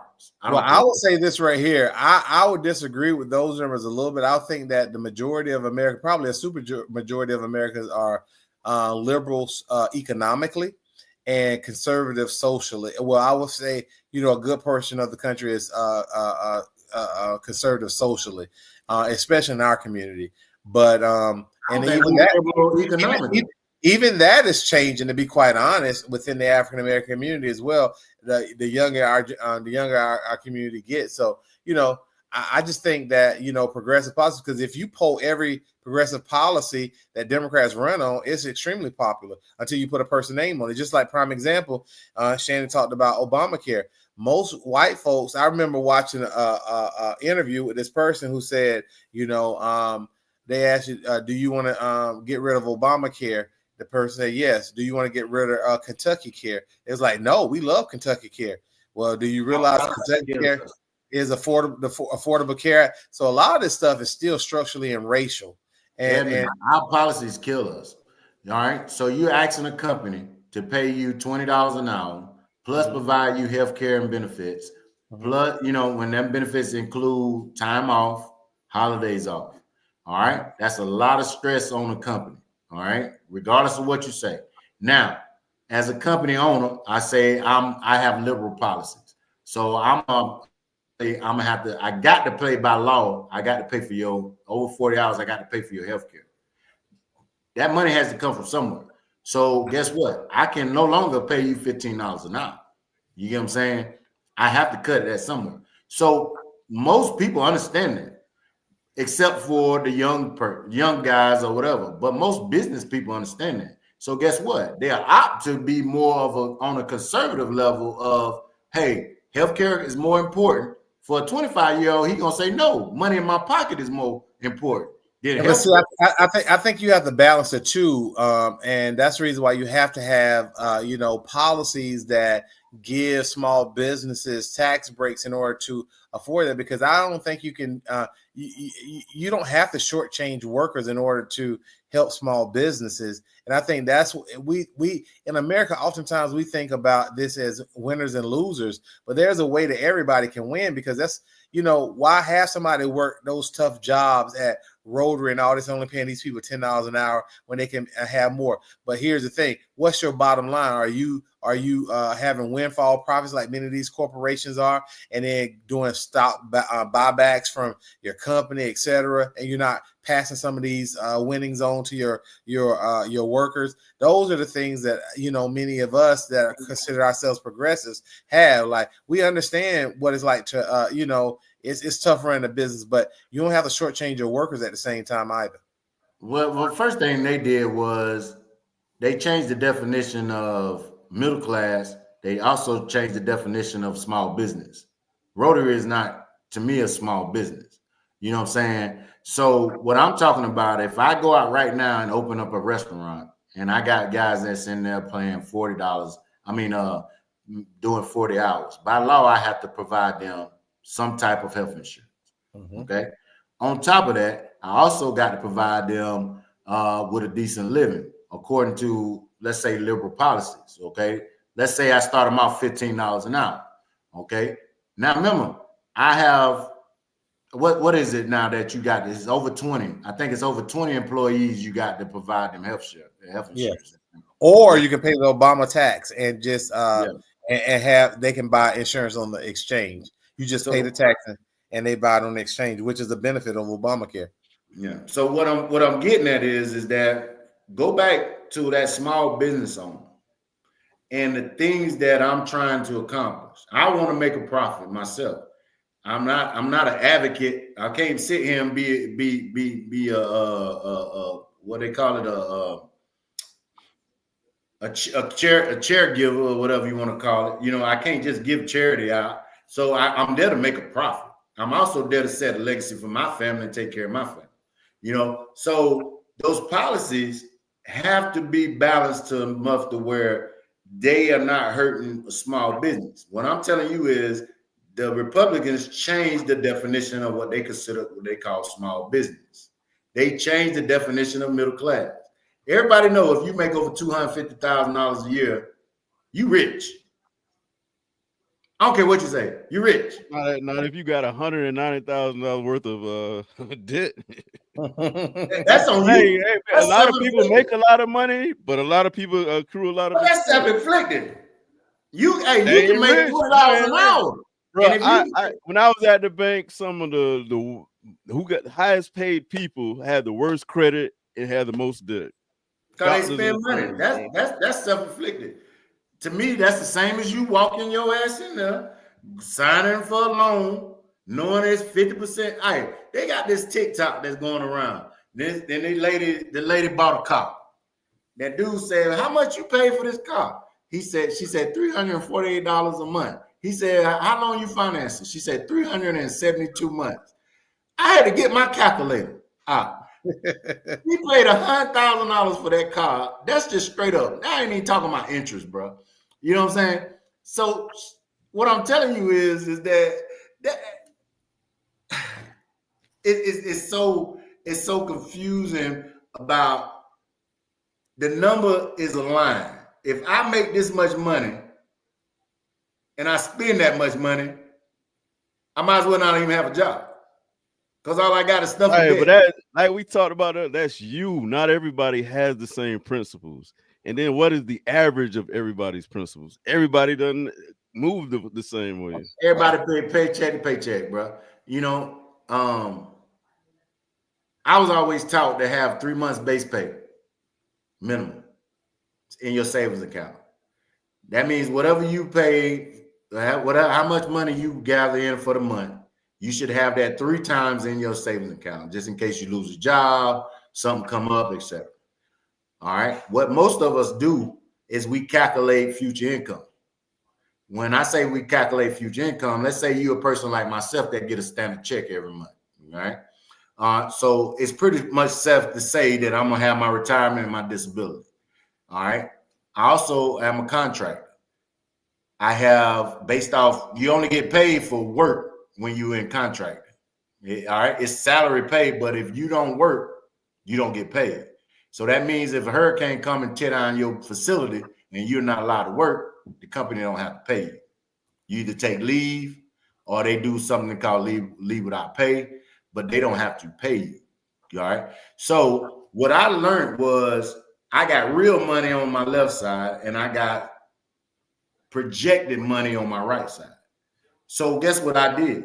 I came up with a concept of I base all my financials and big purchases based off the money that I know is going to be here. Everything else is bonus. Now, you say, well, everybody don't do that.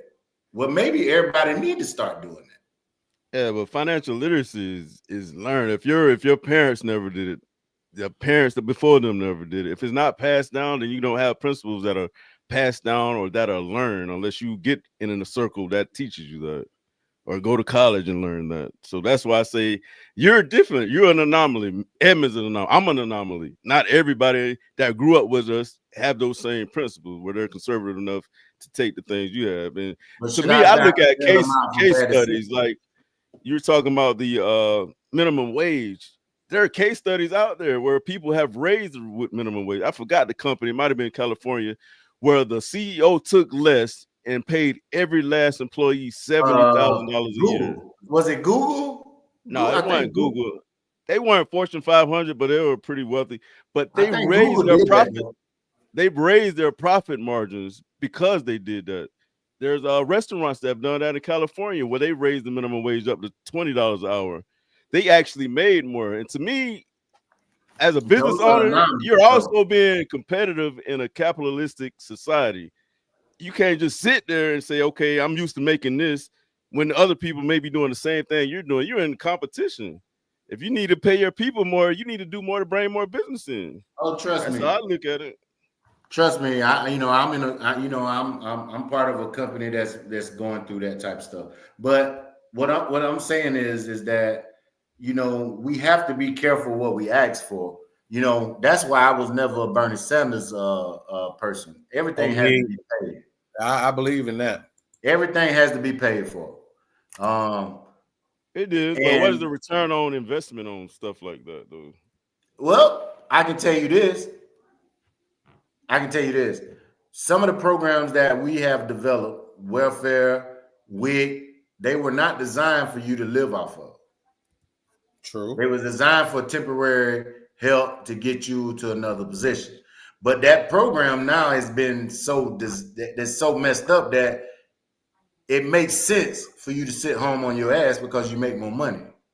If I went out and took a job, I get less food stamps, I get less welfare. So that to me, that's something that needs to be looked at. That them programs were there to assist families, not for you to be living off those programs.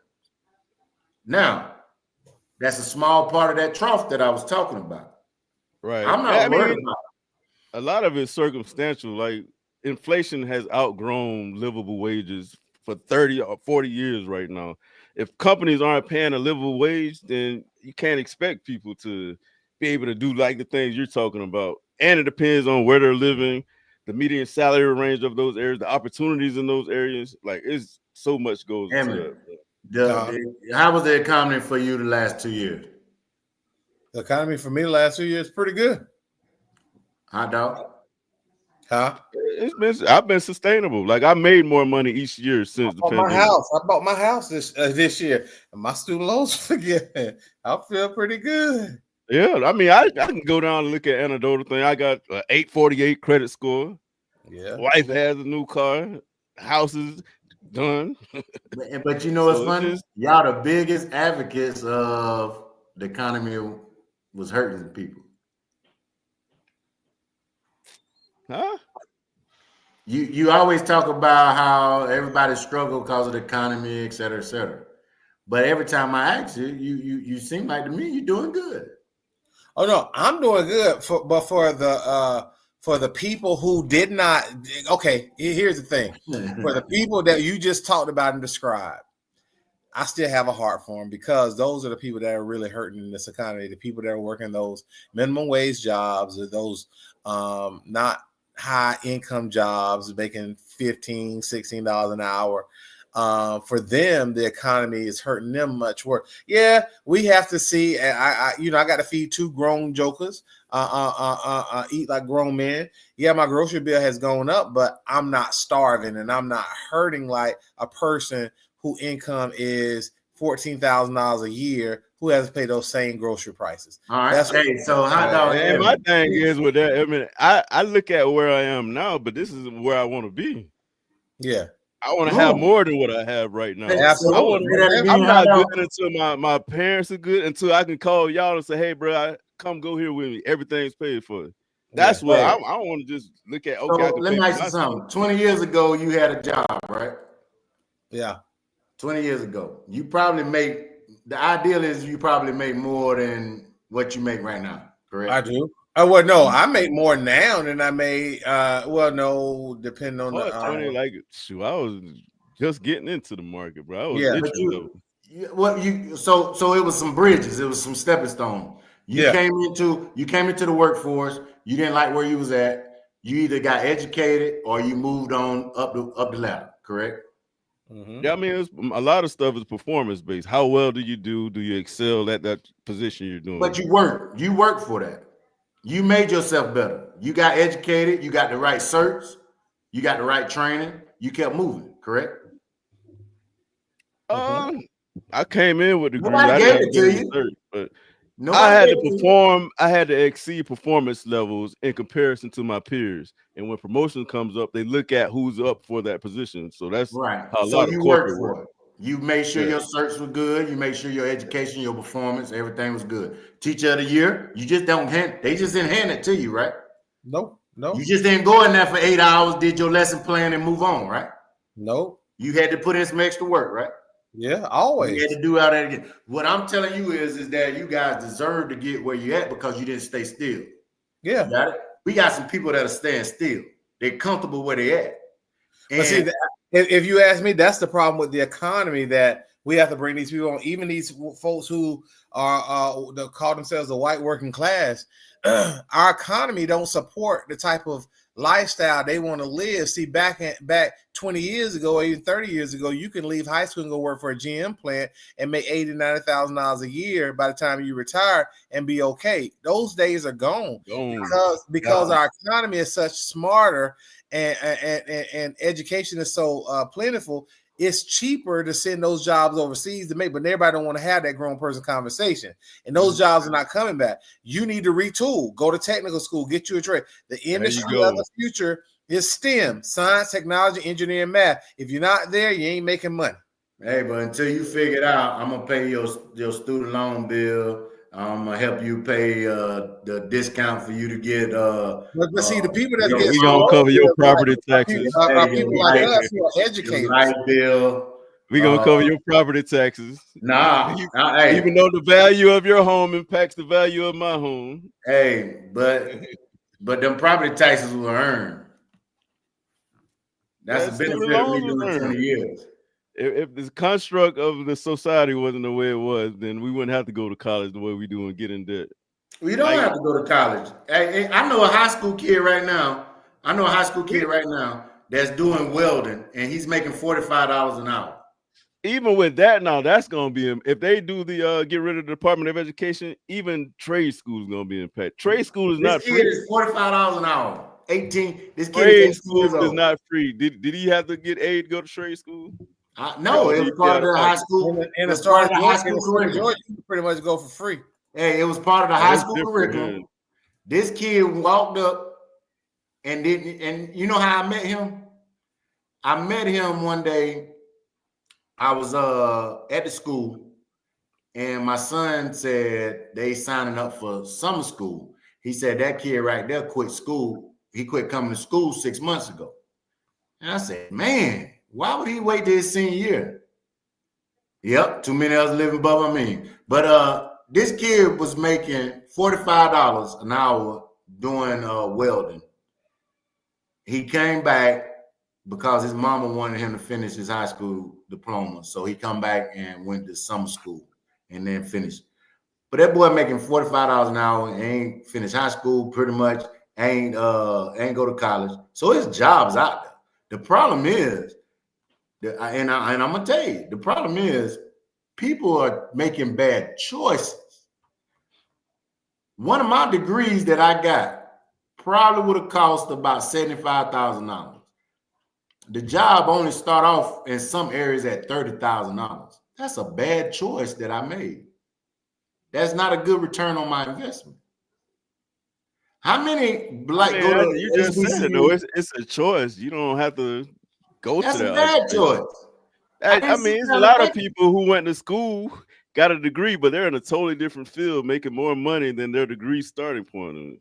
I got you. But it's a lot of people that went out there and spent $100,000 on a sociology degree to get a $40,000 job. Well, I think a thing is a lot of people go to school and don't know what they want to do instead of looking at what they want to do and go to school for what they want to do. Like, I know a lot of people did that. Still a bad choice. I don't know if it's a bad choice or a part of being mature. Like, you can get in and change your, like, some stuff that was available when I was coming up in college is no longer a job that's viable. Man, when I first got to Valdosta, I met some girls, man, they was in Valdosta State for 7 years. 7 years, bro. Super seniors. Yeah, and guess what? They got student loans and all that, and they probably right now telling you and telling Kamala and Biden that, hey, I need my student loans paid off. You know what I'm saying? I'm not talking about everybody.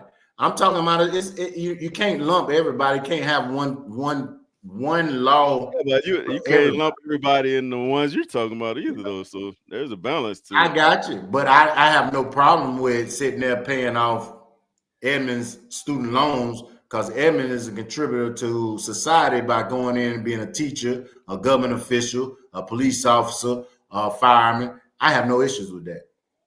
Yeah, I don't either, but I look at the other factors and how many people aren't able to get their first home because of student loans. How many other people aren't able to get a car because of student loans? Like, it impacts the whole ecosystem, though. You made a choice. You walked your ass in there and signed the papers. I've seen some of them payments as low as $25. I've seen deferred. I've seen people making good money defer a $25 loan, a $25 payment. I've seen it. I'm talking about from experience. They telling you, hey, pay this student loan, you ain't got to pay for $30. I've seen them deferred for a year. Yeah. It's been a drag. It's actually been a drag on the economy, bro. To where it's like student loans are more than credit cards at this point. You know how much can go back into the ecosystem when you have that? So, I don't even want to hear it, man. Hey, what I'm telling you, Bank of America get bailed out. I feel like regular citizens get bailed out. I had 11 credit cards when I was 21, maxed out. Dang. Yeah, but who taught you about credit cards before then? I taught my damn self. You know what I did? That's what I'm saying. Me too. I woke up one day, I had 11 credit cards, all maxed out. I'm so happy that JCPenney only gave me $600. You know what I'm saying? But it was maxed out. So guess what I did? I had to learn. I had to sit there and figure out credit wasn't just a free pass. This has to be paid. Yeah, it's financial literacy. I mean, I'm sure Edmund went through it. Those predatory, like Discover card we got to college, bro. They would have tables and kiosks. We had them phone cards. Yeah, come sign it up, bro. Them phone cards. No job, no income, or nothing. They just sign you up and tell you to go. You know, when I went to buy my first house, I got denied. No, they told me, "Hey, we're gonna give you this loan, but you need to pay off this phone card." I said, "What are you talking about? I don't have a phone card." They's like, "Yeah, you do. You got I can't even remember what the company was. It wasn't AT&T. It wasn't Verizon. It was another. Bell South. It wasn't Bell South, but it was the other phone company. I can't think of what it is. Altel. It might have been something like that, but I had one of the cards in my pocket. And they said, "Yeah, you owe them $40. What? So I called my company. They like, "Nah, you straight." Come to find out, it was a card that I had back in the day, done closed. I forgot about it. I left a $40 bill. They sent it to collection and kind of sit there. And they followed me and I didn't know about it. But them phone cards used to kill me. I was making, my paycheck was $315, bro. $315 every 1st and 15th when I was stationed in North Dakota. I was averaging $300 phone bill a month. Now, total that up. I still got to pay $230 for a car note, that little green car I had, $200, $205 for insurance. Bro, I was broke on payday. I learned that I had to change. I was spending over my means. Man, you learned that in your 20s. You know, it's people still learning that in their 40s and 50s, bro. Yeah. Not me. Before I buy y'all are tuned in. Thank you for tuning in. I know we went kind of on tonight. We let y'all in on our backstage conversation and kept it live. But thank you for tuning in to the Corner Store Podcast, where we let you in on our group chat each week. And we just had a pop-up show tonight. Schedules get busy, but thought we'd just come in and tune in with you guys. But next time, we need more people on the show. So if you want to join the show, inbox. We need to get Dink on him. Yeah, he tuned in faithfully. He's our number one fan. We got to give him a badge or something. So, Big Rodney Dinkins, thank you, bro, for always tuning in. But until next time, we'll keep you posted on the next episode. Thank you once again. Happy Thanksgiving if we don't talk to you before then, but I'm sure we'll chat again in December. Peace. Hey, Dink said about them crab legs. He wasn't with that.